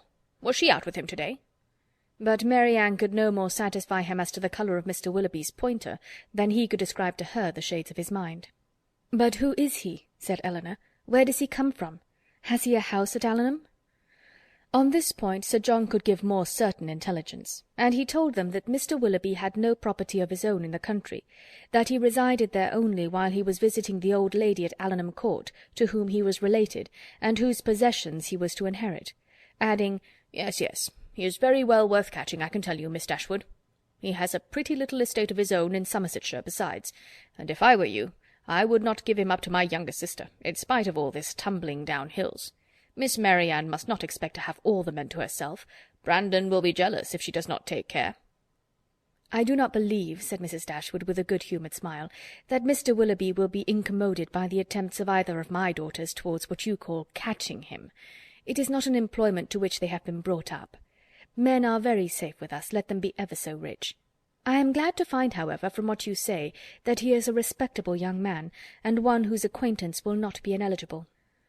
"He is as good a sort of fellow, I believe, as ever lived," repeated Sir John. "I remember last Christmas at a little hop in the park, he danced from 8 o'clock until 4, without once sitting down." "Did he indeed?" cried Marianne, with sparkling eyes. "And with elegance, with spirit?" "Yes, and he was up again at 8 to write to Covert." "That is what I like. That is what a young man ought to be. Whatever his pursuits, his eagerness in them should show no moderation, and leave him no sense of fatigue." "Ay, I see how it will be," said Sir John. "I see how it will be. You will be setting your cap at him now, and never think of poor Brandon." "That is an expression, Sir John," said Marianne warmly, "which I particularly dislike. I abhor every commonplace phrase by which wit is intended, and setting one's cap at a man, or making a conquest, are the most odious of all. Their tendency is gross and illiberal, and if their construction could ever be deemed clever, time has long ago destroyed all its ingenuity." Sir John did not much understand this reproof, but he laughed as heartily as if he did, and then replied, "You will make conquests enough, I dare say, one way or another. Poor Brandon! He is quite smitten already, and he is very well worth setting your cap at, I can tell you, in spite of all this tumbling about and spraining of ankles."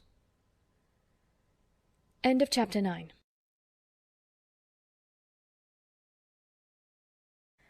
Chapter 10 of Sense and Sensibility by Jane Austen.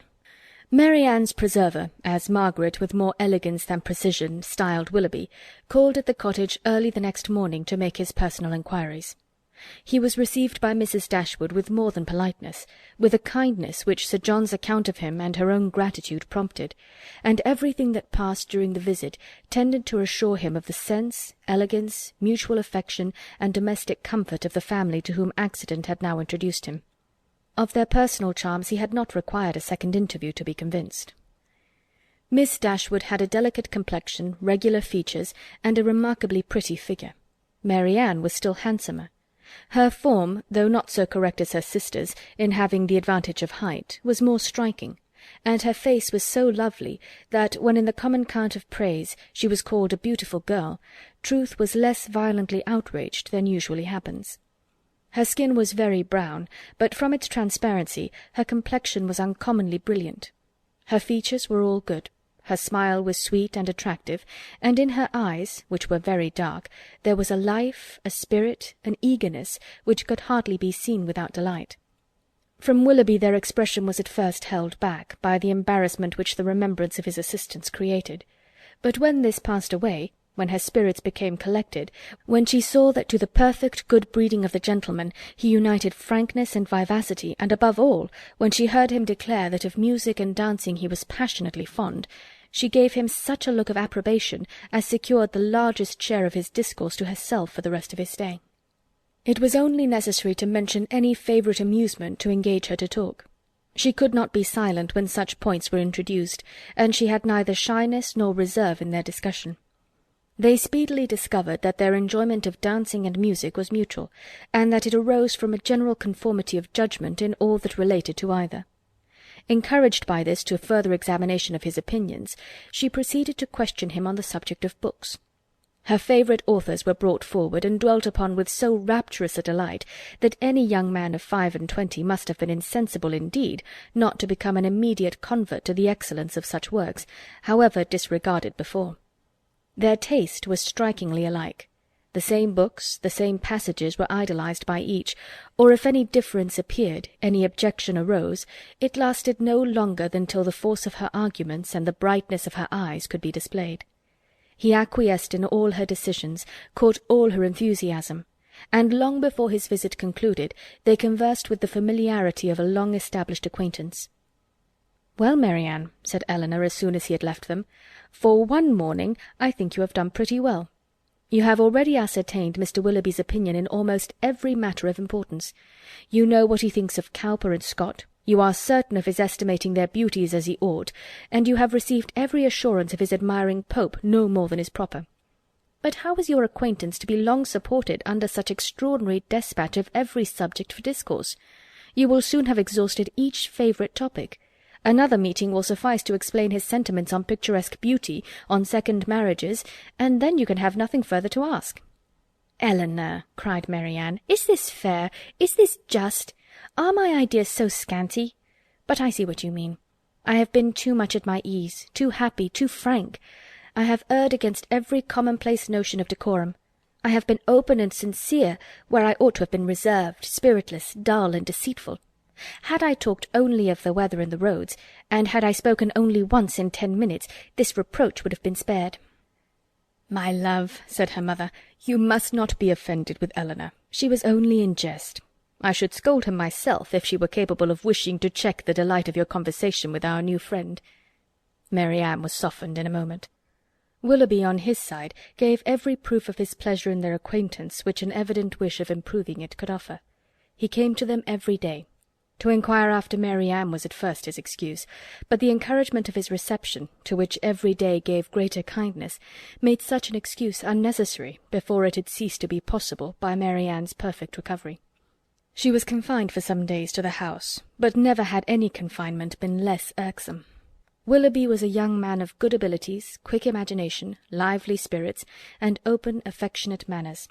He was exactly formed to engage Marianne's heart, for with all this he joined not only a captivating person, but a natural ardour of mind, which was now roused and increased by the example of her own, and which recommended him to her affection beyond everything else. His society became gradually her most exquisite enjoyment.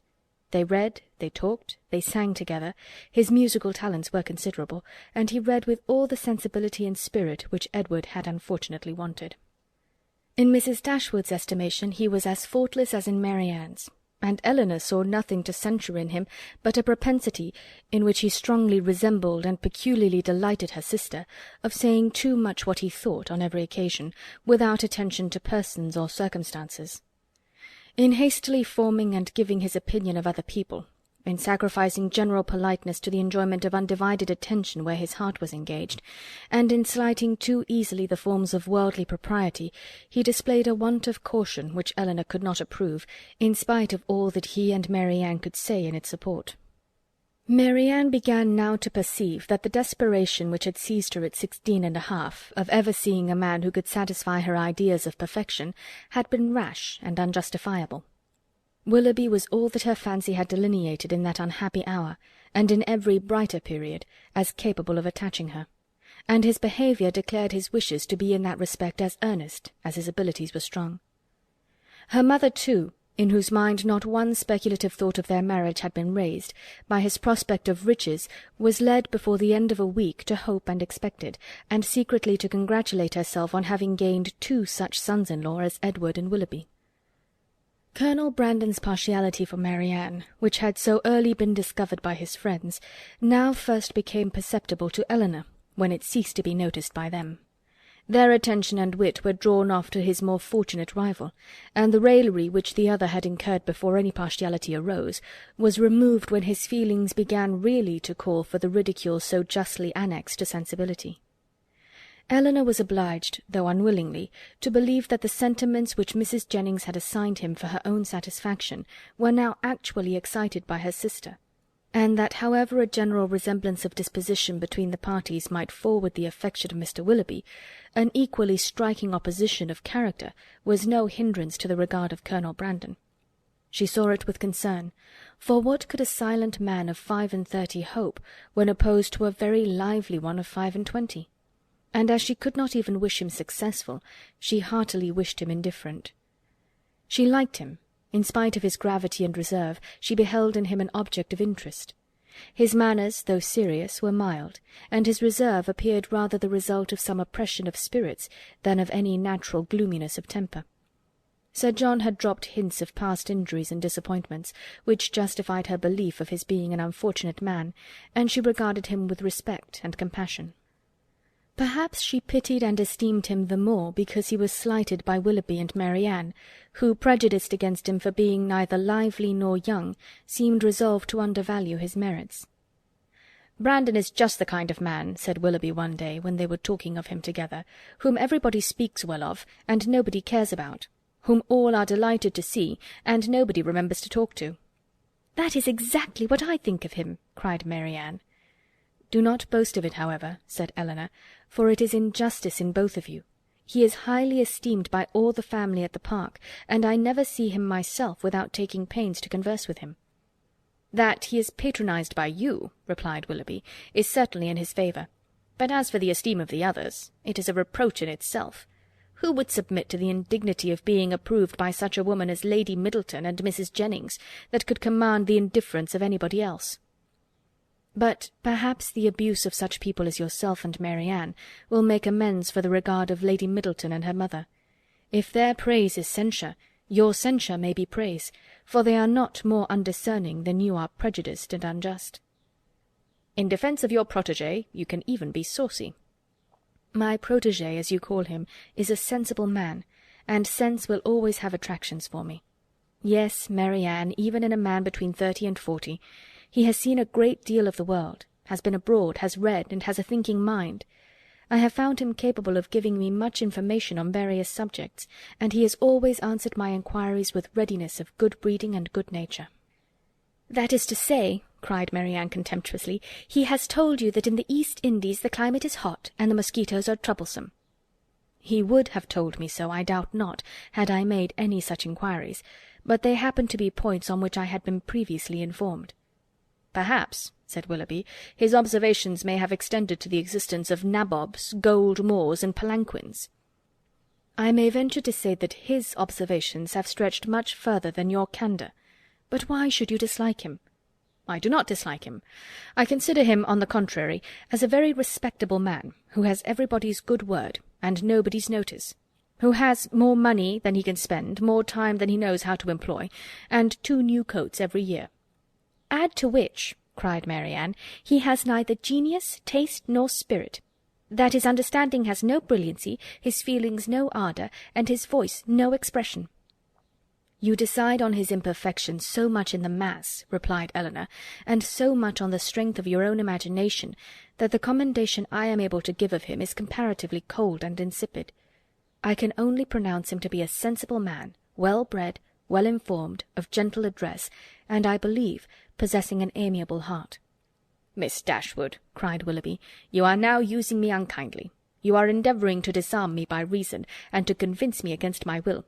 But it will not do. You shall find me as stubborn as you can be artful. I have 3 unanswerable reasons for disliking Colonel Brandon. He threatened me with rain when I wanted it to be fine. He has found fault with the hanging of my curricle, and I cannot persuade him to buy my brown mare. If it will be any satisfaction to you, however, to be told that I believe his character to be in other respects irreproachable, I am ready to confess it. And in return for an acknowledgment, which must give me some pain, you cannot deny me the privilege of disliking him as much as ever." End of Chapter 10.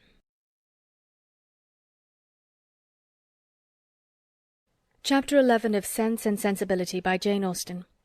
Little had Mrs. Dashwood or her daughters imagined when they first came into Devonshire that so many engagements would arise to occupy their time as shortly presented themselves, or that they should have such frequent invitations and such constant visitors as to leave them little leisure for serious employment.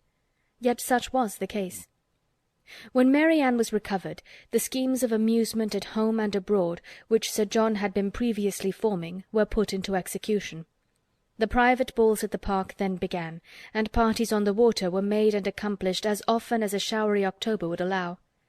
In every meeting of the kind Willoughby was included, and the ease and familiarity which naturally attended these parties were exactly calculated to give increasing intimacy to his acquaintance with the Dashwoods, to afford him opportunity of witnessing the excellencies of Marianne, of marking his animated admiration of her, and of receiving, in her behaviour to himself, the most pointed assurance of her affection. Elinor could not be surprised at their attachment. She only wished that it were less openly shown, and once or twice did venture to suggest the propriety of some self-command to Marianne. But Marianne abhorred all concealment where no real disgrace could attend unreserve, and to aim at the restraint of sentiments which were not in themselves illaudable appeared to her not merely an unnecessary effort, but a disgraceful subjection of reason to commonplace and mistaken notions. Willoughby thought the same, and their behaviour at all times was an illustration of their opinions. When he was present, she had no eyes for anyone else. Everything he did was right, everything he said was clever. If their evenings at the park were concluded with cards, he cheated himself and all the rest of the party to get her a good hand. If dancing formed the amusement of the night, they were partners for half the time, and when obliged to separate for a couple of dances, were careful to stand together, and scarcely spoke a word to anybody else. Such conduct made them, of course, most exceedingly laughed at, but ridicule could not shame, and seemed hardly to provoke them. Mrs. Dashwood entered into all their feelings with a warmth which left her no inclination for checking this excessive display of them. To her it was but the natural consequence of a strong affection in a young and ardent mind. This was the season of happiness to Marianne. Her heart was devoted to Willoughby, and the fond attachment to Norland, which she brought with her from Sussex, was more likely to be softened than she had thought it possible before by the charms which his society bestowed on her present home. Elinor's happiness was not so great. Her heart was not so much at ease, nor her satisfaction in their amusement so pure. They afforded her no companion that could make amends for what she had left behind, nor that could teach her to think of Norland with less regret than ever.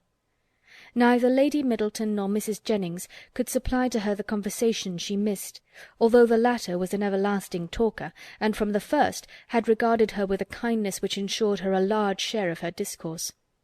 She had already repeated her own history to Elinor 3 or 4 times, and had Elinor's memory been equal to her means of improvement, she might have known very early in their acquaintance all the particulars of Mr. Jennings' last illness, and what he said to his wife a few minutes before he died. Lady Middleton was more agreeable than her mother, only in being more silent.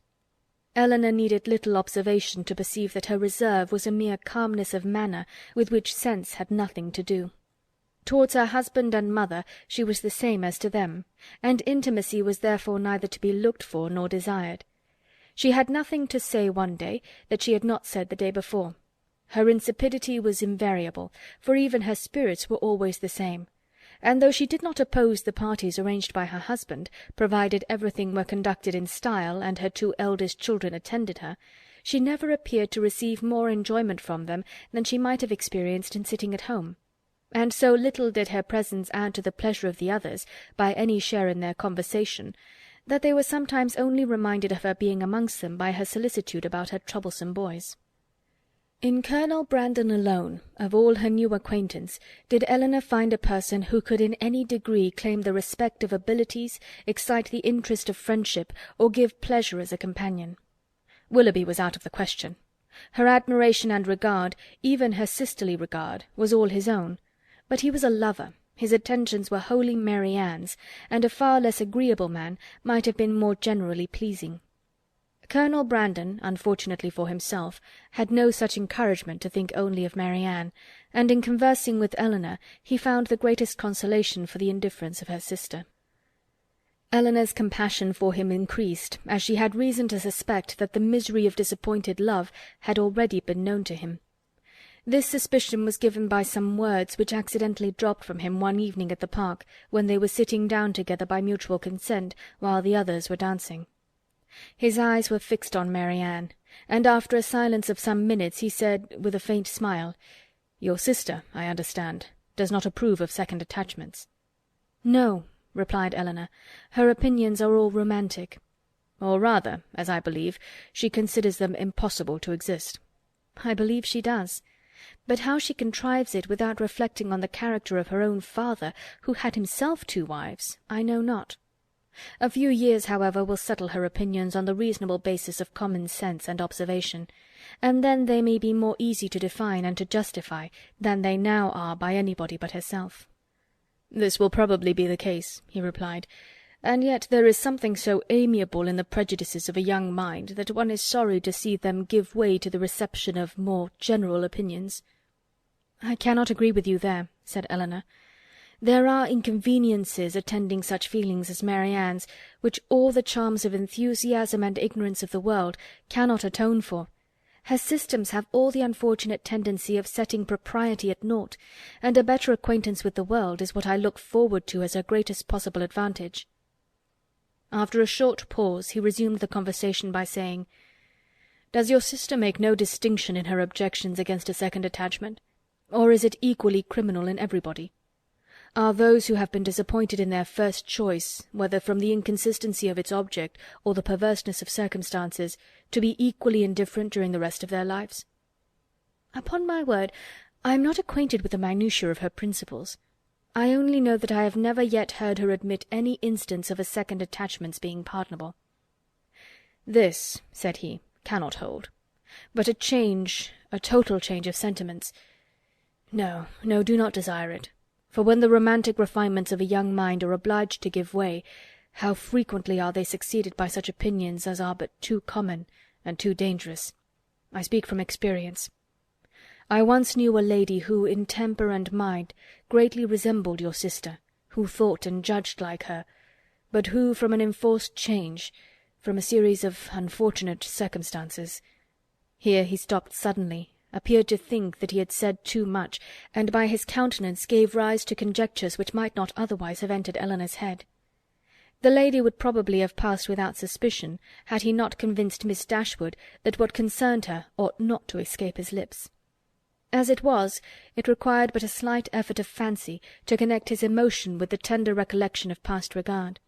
Elinor attempted no more. But Marianne, in her place, would not have done so little. The whole story would have been speedily formed under her active imagination, and everything established in the most melancholy order of disastrous love. Chapter 11. Chapter 12 of Sense and Sensibility by Jane Austen. As Elinor and Marianne were walking together the next morning, the latter communicated a piece of news to her sister, which, in spite of all that she knew before of Marianne's imprudence and want of thought, surprised her by its extravagant testimony of both. Marianne told her, with the greatest delight, that Willoughby had given her a horse, one that he had bred himself on his estate in Somersetshire, and which was exactly calculated to carry a woman. Without considering that it was not in her mother's plan to keep any horse, that if she were to alter her resolution in favour of this gift, she must buy another for the servant, and keep a servant to ride it, and after all build a stable to receive them, she had accepted the present without hesitation, and told her sister of it in raptures. "He intends to send his groom into Somersetshire immediately for it," she added, "and when it arrives we will ride every day. You shall share its use with me. Imagine to yourself, my dear Elinor, the delight of a gallop on some of these downs." Most unwilling was she to awaken from such a dream of felicity to comprehend all the unhappy truths which attended the affair, and for some time she refused to submit to them. As to an additional servant, the expense would be a trifle. Mamma, she was sure, would never object to it, and any horse would do for him. He might always get one at the park. As to a stable, the merest shed would be sufficient. Elinor then ventured to doubt the propriety of her receiving such a present from a man so little, or at least so lately, known to her. This was too much. "You are mistaken, Elinor," she said warmly, "in supposing I know very little of Willoughby. I have not known him long indeed, but I am much better acquainted with him than I am with any other creature in the world, except yourself and mamma. It is not time or opportunity that is to determine intimacy, it is disposition alone. 7 years would be insufficient to make some people acquainted with each other, and 7 days are more than enough for others. I should hold myself guilty of greater impropriety in accepting a horse from my brother than from Willoughby. Of John I know very little, though we have lived together for years, but of Willoughby my judgment has long been formed." Elinor thought it wisest to touch that point no more. She knew her sister's temper. Opposition on so tender a subject would only attach her the more to her own opinion. But by an appeal to her affection for her mother, by representing the inconveniences which that indulgent mother must draw on herself, if, as would probably be the case, she consented to this increase of establishment, Mary Ann was shortly subdued, and she promised not to tempt her mother to such imprudent kindness by mentioning the offer, and to tell Willoughby, when she saw him next, that it must be declined. She was faithful to her word, and when Willoughby called at the cottage the same day, Elinor heard her express her disappointment to him in a low voice on being obliged to forego the acceptance of his present. The reasons for this alteration were at the same time related, and they were such as to make further entreaty on his side impossible. His concern, however, was very apparent, and after expressing it with earnestness, he added, in the same low voice, "But, Mary Ann, the horse is still yours, though you cannot use it now. I shall keep it only till you can claim it. When you leave Barton to form your own establishment in a more lasting home, Queen Mab shall receive you." This was all overheard by Miss Dashwood, and in the whole of the sentence, in his manner of pronouncing it, and in his addressing her sister by her Christian name alone, she instantly saw an intimacy so decided, a meaning so direct, as marked a perfect agreement between them. From that moment she doubted not of their being engaged to each other, and the belief of it created no other surprise than that she, or any of their friends, should be left by tempers so frank to discover it by accident. Margaret related something to her the next day which placed this matter in a still clearer light. Willoughby had spent the preceding evening with them, and Margaret, by being left some time in the parlour with only him and Mary Ann, had had opportunity for observations, which, with a most important face, she communicated to her eldest sister, when they were next by themselves. "Oh, Elinor," she cried, "I have such a secret to tell you about Mary Ann. I am sure she will be married to Mr. Willoughby very soon." "You have said so," replied Elinor, "almost every day since they first met on Highchurch Down. And they had not known each other a week, I believe, before you were certain that Mary Ann wore his picture round her neck, but it turned out to be only the miniature of our great-uncle." "But indeed this is quite another thing. I am sure they will be married very soon, for he has got a lock of her hair." "Take care, Margaret. It may be only the hair of some great-uncle of his." "But indeed, Elinor, it is Mary Ann's. I am almost sure it is, for I saw him cut it off. Last night after tea, when you and mamma went out of the room, they were whispering and talking together as fast as could be, and he seemed to be begging something of her, and presently he took up her scissors and cut off a long lock of her hair, for it was all tumbled down her back, and he kissed it and folded it up in a piece of white paper and put it into his pocket-book." For such particulars, stated on such authority, Elinor could not withhold her credit. Nor was she disposed to it, for the circumstance was in perfect unison with what she had heard and seen herself. Margaret's sagacity was not always displayed in a way so satisfactory to her sister. When Mrs. Jennings attacked her one evening at the park, to give the name of the young man who was Elinor's particular favourite, which had been long a matter of great curiosity to her, Margaret answered by looking at her sister and saying, "I must not tell, may I, Elinor?" This, of course, made everybody laugh, and Elinor tried to laugh too, but the effort was painful. She was convinced that Margaret had fixed on a person whose name she could not bear with composure to become a standing joke with Mrs. Jennings.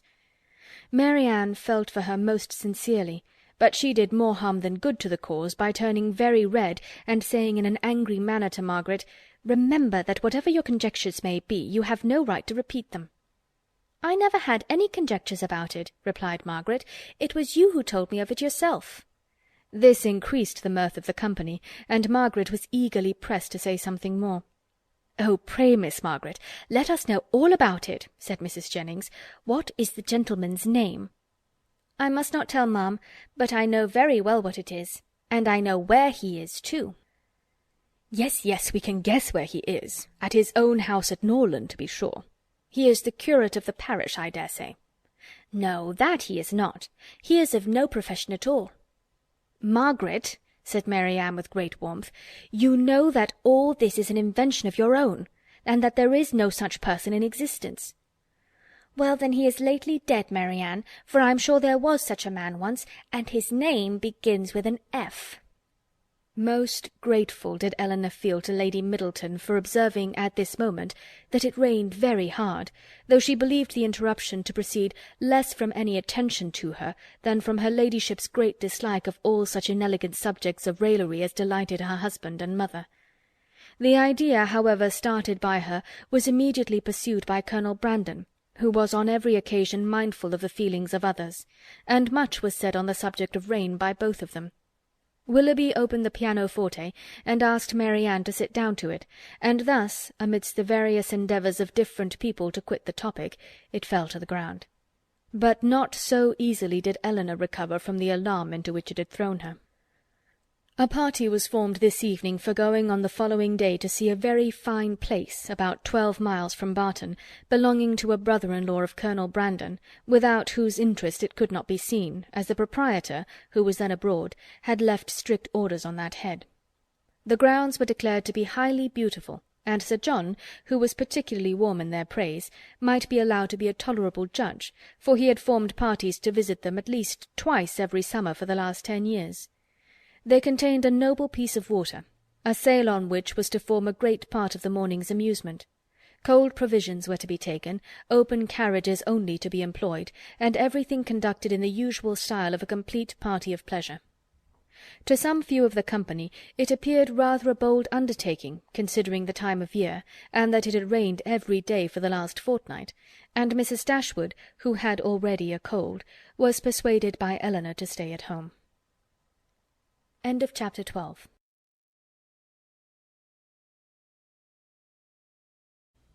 Chapter 13 of Sense and Sensibility by Jane Austen. Their intended excursion to Whitwell turned out very different from what Elinor had expected. She was prepared to be wet through, fatigued and frightened, but the event was still more unfortunate, for they did not go at all. By 10 o'clock the whole party was assembled at the park, where they were to breakfast. The morning was rather favourable, though it had rained all night, as the clouds were then dispersing across the sky, and the sun frequently appeared. They were all in high spirits and good humour, eager to be happy, and determined to submit to the greatest inconveniences and hardships rather than be otherwise. While they were at breakfast, the letters were brought in. Among the rest there was one for Colonel Brandon. He took it, looked at the direction, changed colour, and immediately left the room. "What is the matter with Brandon?" said Sir John. Nobody could tell. "I hope he has had no bad news," said Lady Middleton. "It must be something extraordinary that could make Colonel Brandon leave my breakfast-table so suddenly." In about 5 minutes he returned. "No bad news, Colonel, I hope?" said Mrs. Jennings, as soon as he entered the room. "None at all, ma'am, I thank you." "Was it from Avignon? I hope it is not to say that your sister is worse." "No, ma'am. It came from town, and is merely a letter of business." "But how came the hand to discompose you so much, if it was only a letter of business? Come, come, this won't do, Colonel, so let us hear the truth of it." "My dear madam," said Lady Middleton, "recollect what you are saying." "Perhaps it is to tell you that your cousin Fanny is married," said Mrs. Jennings, without attending to her daughter's reproof. "No, indeed, it is not." "Well, then I know who it is from, Colonel, and I hope she is well." "Whom do you mean, ma'am?" said he, colouring a little. "Oh, you know who I mean." "I am particularly sorry, ma'am," said he, addressing Lady Middleton, "that I should receive this letter to-day, for it is on business which requires my immediate attendance in town."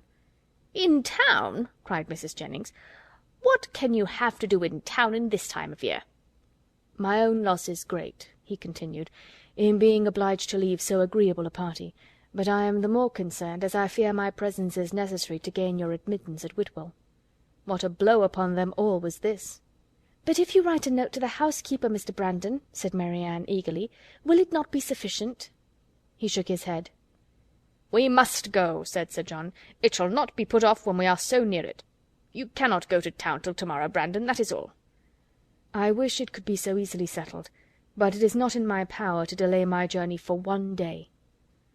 "If you would but let us know what your business is," said Mrs. Jennings, "we might see whether it could be put off or not." "You would not be 6 hours later," said Willoughby, "if you were to defer your journey till our return." "I cannot afford to lose 1 hour."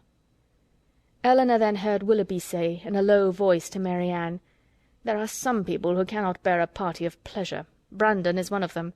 He was afraid of catching cold, I dare say, and invented this trick for getting out of it. I would lay 50 guineas the letter was of his own writing." "I have no doubt of it," replied Mary Ann. "There is no persuading you to change your mind, Brandon, I know of old," said Sir John, "when once you are determined on anything. But, however, I hope you will think better of it. Consider! Here are the 2 Miss Careys come over from Newton, the 3 Miss Dashwoods walked up from the cottage, and Mr. Willoughby got up 2 hours before his usual time on purpose to go to Whitwell." Colonel Brandon again repeated his sorrow at being the cause of disappointing the party, but at the same time declared it to be unavoidable. "Well, then, when will you come back again?" "I hope we shall see you at Barton," added her ladyship, "as soon as you can conveniently leave town, and we must put off the party to Whitwell till you return." "You are very obliging, but it is so uncertain when I may have it in my power to return, that I dare not engage for it at all." "Oh, he must and shall come back," cried Sir John. "If he is not here by the end of the week, I shall go after him." "Aye, do so, Sir John," cried Mrs. Jennings, "and then perhaps you may find out what his business is. I do not want to pry into other men's concerns. I suppose it is something he is ashamed of." Colonel Brandon's horses were announced. "You do not go to town on horseback, do you?" added Sir John. "No, only to Honiton. I shall then go post." "Well, as you are resolved to go, I wish you a good journey. But you had better change your mind." "I assure you it is not in my power." He then took leave of the whole party. "Is there no chance of my seeing you and your sisters in town this winter, Miss Dashwood?" "I am afraid none at all." "Then I must bid you farewell for a longer time than I should wish to do." To Mary Ann he merely bowed and said nothing. "Come, Colonel," said Mrs. Jennings, "before you go, do let us know what you are going about." He wished her a good morning, and, attended by Sir John, left the room.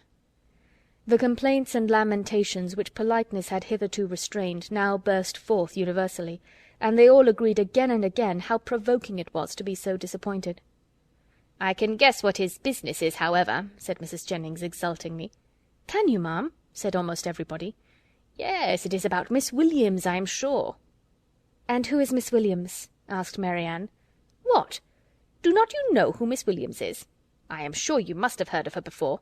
She is a relation of the Colonel's, my dear, a very near relation. We will not say how near, for fear of shocking the young ladies." Then, lowering her voice a little, she said to Elinor, "She is his natural daughter." "Indeed?" "Oh, yes, and as like him as she can stare. I dare say the Colonel will leave her all his fortune."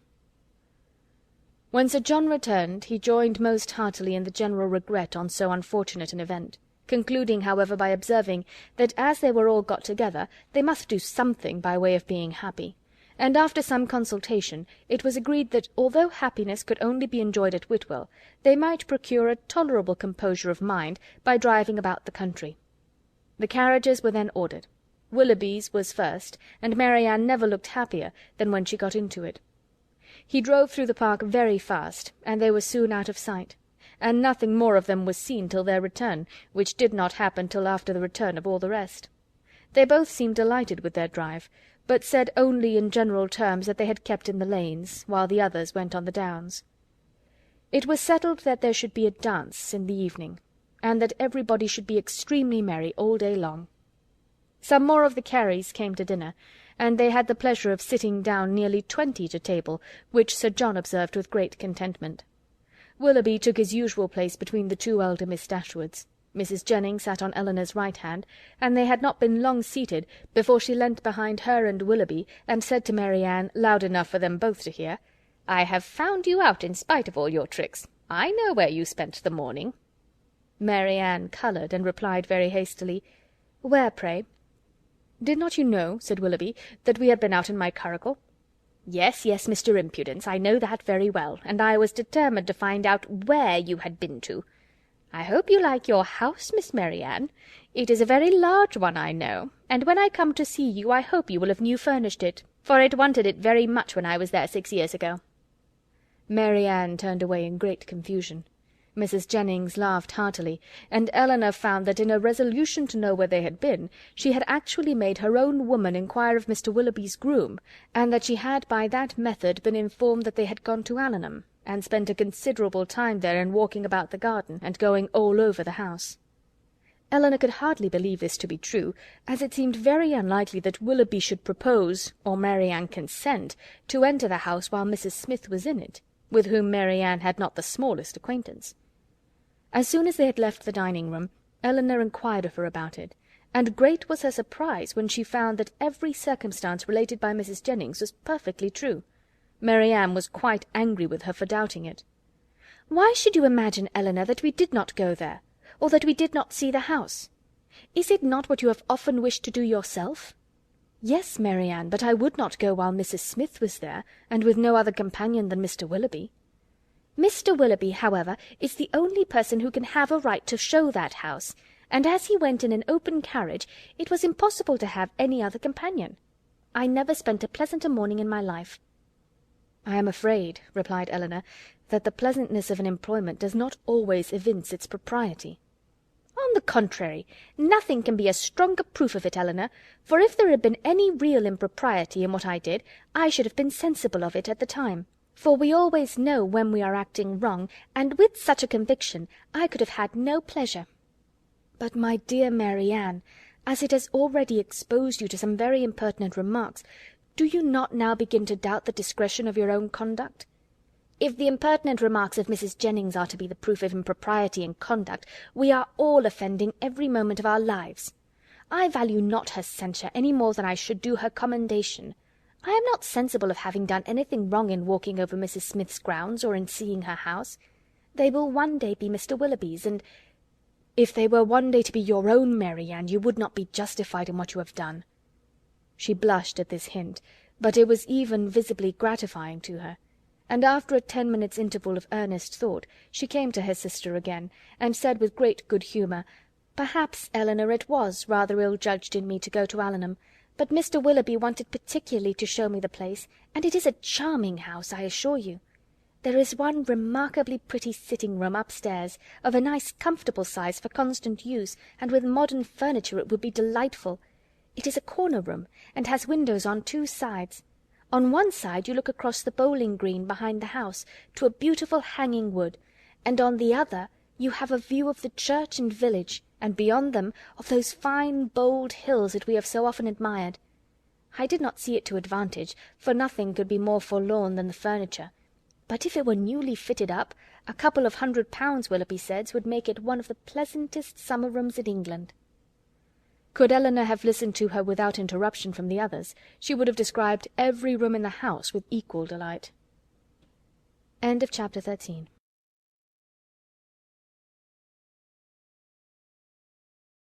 Chapter 14 of Sense and Sensibility by Jane Austen. The sudden termination of Colonel Brandon's visit at the park, with his steadiness in concealing its cause, filled the mind and raised the wonder of Mrs. Jennings for 2 or 3 days. She was a great wonderer, as every one must be who takes a very lively interest in all the comings and goings of all their acquaintance. She wondered, with little intermission, what could be the reason of it, was sure there must be some bad news, and thought over every kind of distress that could have befallen him with a fixed determination that he should not escape them all. "Something very melancholy must be the matter, I am sure," said she. "I could see it in his face. Poor man! I am afraid his circumstances may be bad. The estate in Delaford was never reckoned more than 2,000 a year, and his brother left everything sadly involved. I do think he must have been sent for about money matters, for what else can it be? I wonder whether it is so. I could give anything to know the truth of it. Perhaps it is about Miss Williams, and by the by, I dare say it is, because he looked so conscious when I mentioned her. Maybe she is ill in town, nothing in the world more likely, for I have a notion she is always rather sickly. I would lay any wager it is about Miss Williams. It is not so very likely he should be distressed in his circumstances now, for he is a very prudent man, and to be sure must have cleared the estate by this time. I wonder what it can be. Maybe his sister is worse at Avignon, and has sent for him over. His setting off in such a hurry seems very like it. Well, I wish him out of all his trouble with all my heart, and a good wife into the bargain." So wondered, so talked Mrs. Jennings, her opinion varying with every fresh conjecture, and all seeming equally probable as they arose.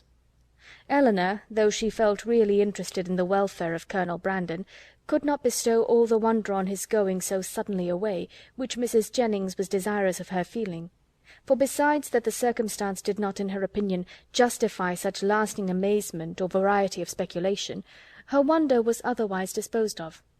It was engrossed by the extraordinary silence of her sister and Willoughby on the subject which they must know to be peculiarly interesting to them all. As this silence continued, every day made it appear more strange and more incompatible with the disposition of both. Why they should not openly acknowledge to her mother and herself what their constant behaviour to each other declared to have taken place, Elinor could not imagine. She could easily conceive that marriage might not be immediately in their power, for though Willoughby was independent, there was no reason to believe him rich. His estate had been rated by Sir John at about 600 or 700 a year, but he lived at an expense to which that income could hardly be equal, and he had himself often complained of his poverty. But for this strange kind of secrecy maintained by them relative to their engagement, which in fact concealed nothing at all, she could not account; and it was so wholly contradictory to their general opinions and practice, that a doubt sometimes entered her mind of their being really engaged, and this doubt was enough to prevent her making any inquiry of Marianne. Nothing could be more expressive of attachment to them all than Willoughby's behaviour. To Marianne it had all the distinguishing tenderness which a lover's heart could give, and to the rest of the family it was the affectionate attention of a son and a brother. The cottage seemed to be considered and loved by him as his home. Many more of his hours were spent there than at Allenham, and if no general engagement collected them at the park, the exercise which called him out in the morning was almost certain of ending there, where the rest of the day was spent by himself at the side of Marianne, and by his favourite pointer at her feet. One evening in particular, about a week after Colonel Brandon left the country, his heart seemed more than usually open to every feeling of attachment to the objects around him, and on Mrs. Dashwood's happening to mention her design of improving the cottage in the spring, he warmly opposed every alteration of a place which affection had established as perfect with him. "What!" he exclaimed, "improve this dear cottage? No, that I will never consent to. Not a stone must be added to its walls, not an inch to its size, if my feelings are regarded." "Do not be alarmed," said Miss Dashwood. "Nothing of the kind will be done, for my mother will never have money enough to attempt it." "I am heartily glad of it," he cried. "May she always be poor, if she can employ her riches no better." "Thank you, Willoughby, but you may be assured that I would not sacrifice one sentiment of local attachment of yours, or of any one whom I loved, for all the improvements in the world. Depend upon it that whatever unemployed sum may remain when I make up my accounts in the spring, I would even rather lay it uselessly by than dispose of it in a manner so painful to you. But are you really so attached to this place as to see no defect in it?" "I am," said he. "To me it is faultless. Nay, more, I consider it as the only form of building in which happiness is attainable, and were I rich enough, I would instantly pull Combe down and build it up again in the exact plan of this cottage." "With dark narrow stairs and a kitchen that smokes, I suppose," said Elinor. "Yes," cried he in the same eager tone, "with all and everything belonging to it. In no one convenience or inconvenience about it should the least variation be perceptible. Then, and then only, under such a roof, I might perhaps be as happy at Combe as I have been at Barton." "I flatter myself," replied Elinor, "that even under the disadvantage of better rooms and a broader staircase, you will hereafter find your own house as faultless as you now do this." "There certainly are circumstances," said Willoughby, "which might greatly endear it to me, but this place will always have one claim on my affection which no other can possibly share." Mrs. Dashwood looked with pleasure at Marianne, whose fine eyes were fixed so expressively on Willoughby as plainly denoted how well she understood him. "How often did I wish," added he, "when I was at Allenham, this time twelvemonth, that Barton Cottage were inhabited! I never passed within view of it without admiring its situation, and grieving that no one should live in it. How little did I then think that the very first news I should hear from Mrs. Smith, when I next came into the country, would be that Barton Cottage was taken! And I felt an immediate satisfaction and interest in the event, which nothing but a kind of prescience of what happiness I should experience from it can account for. Must it not have been so, Marianne?" speaking to her in a lowered voice. Then, continuing in his former tone, he said, "And yet this house you would spoil, Mrs. Dashwood. You would rob it of its simplicity by imaginary improvement. And this dear parlour in which our acquaintance first began, and in which so many happy hours have been since spent by us together, you would degrade to the condition of a common entrance, and everybody would be eager to pass through the room which has hitherto contained within itself more real accommodation and comfort than any other apartment of the handsomest dimensions in the world could possibly afford." Mrs. Dashwood again assured him that no alteration of the kind should be attempted. "You are a good woman," he warmly replied. "Your promise makes me easy. Extend it a little farther, and it will make me happy.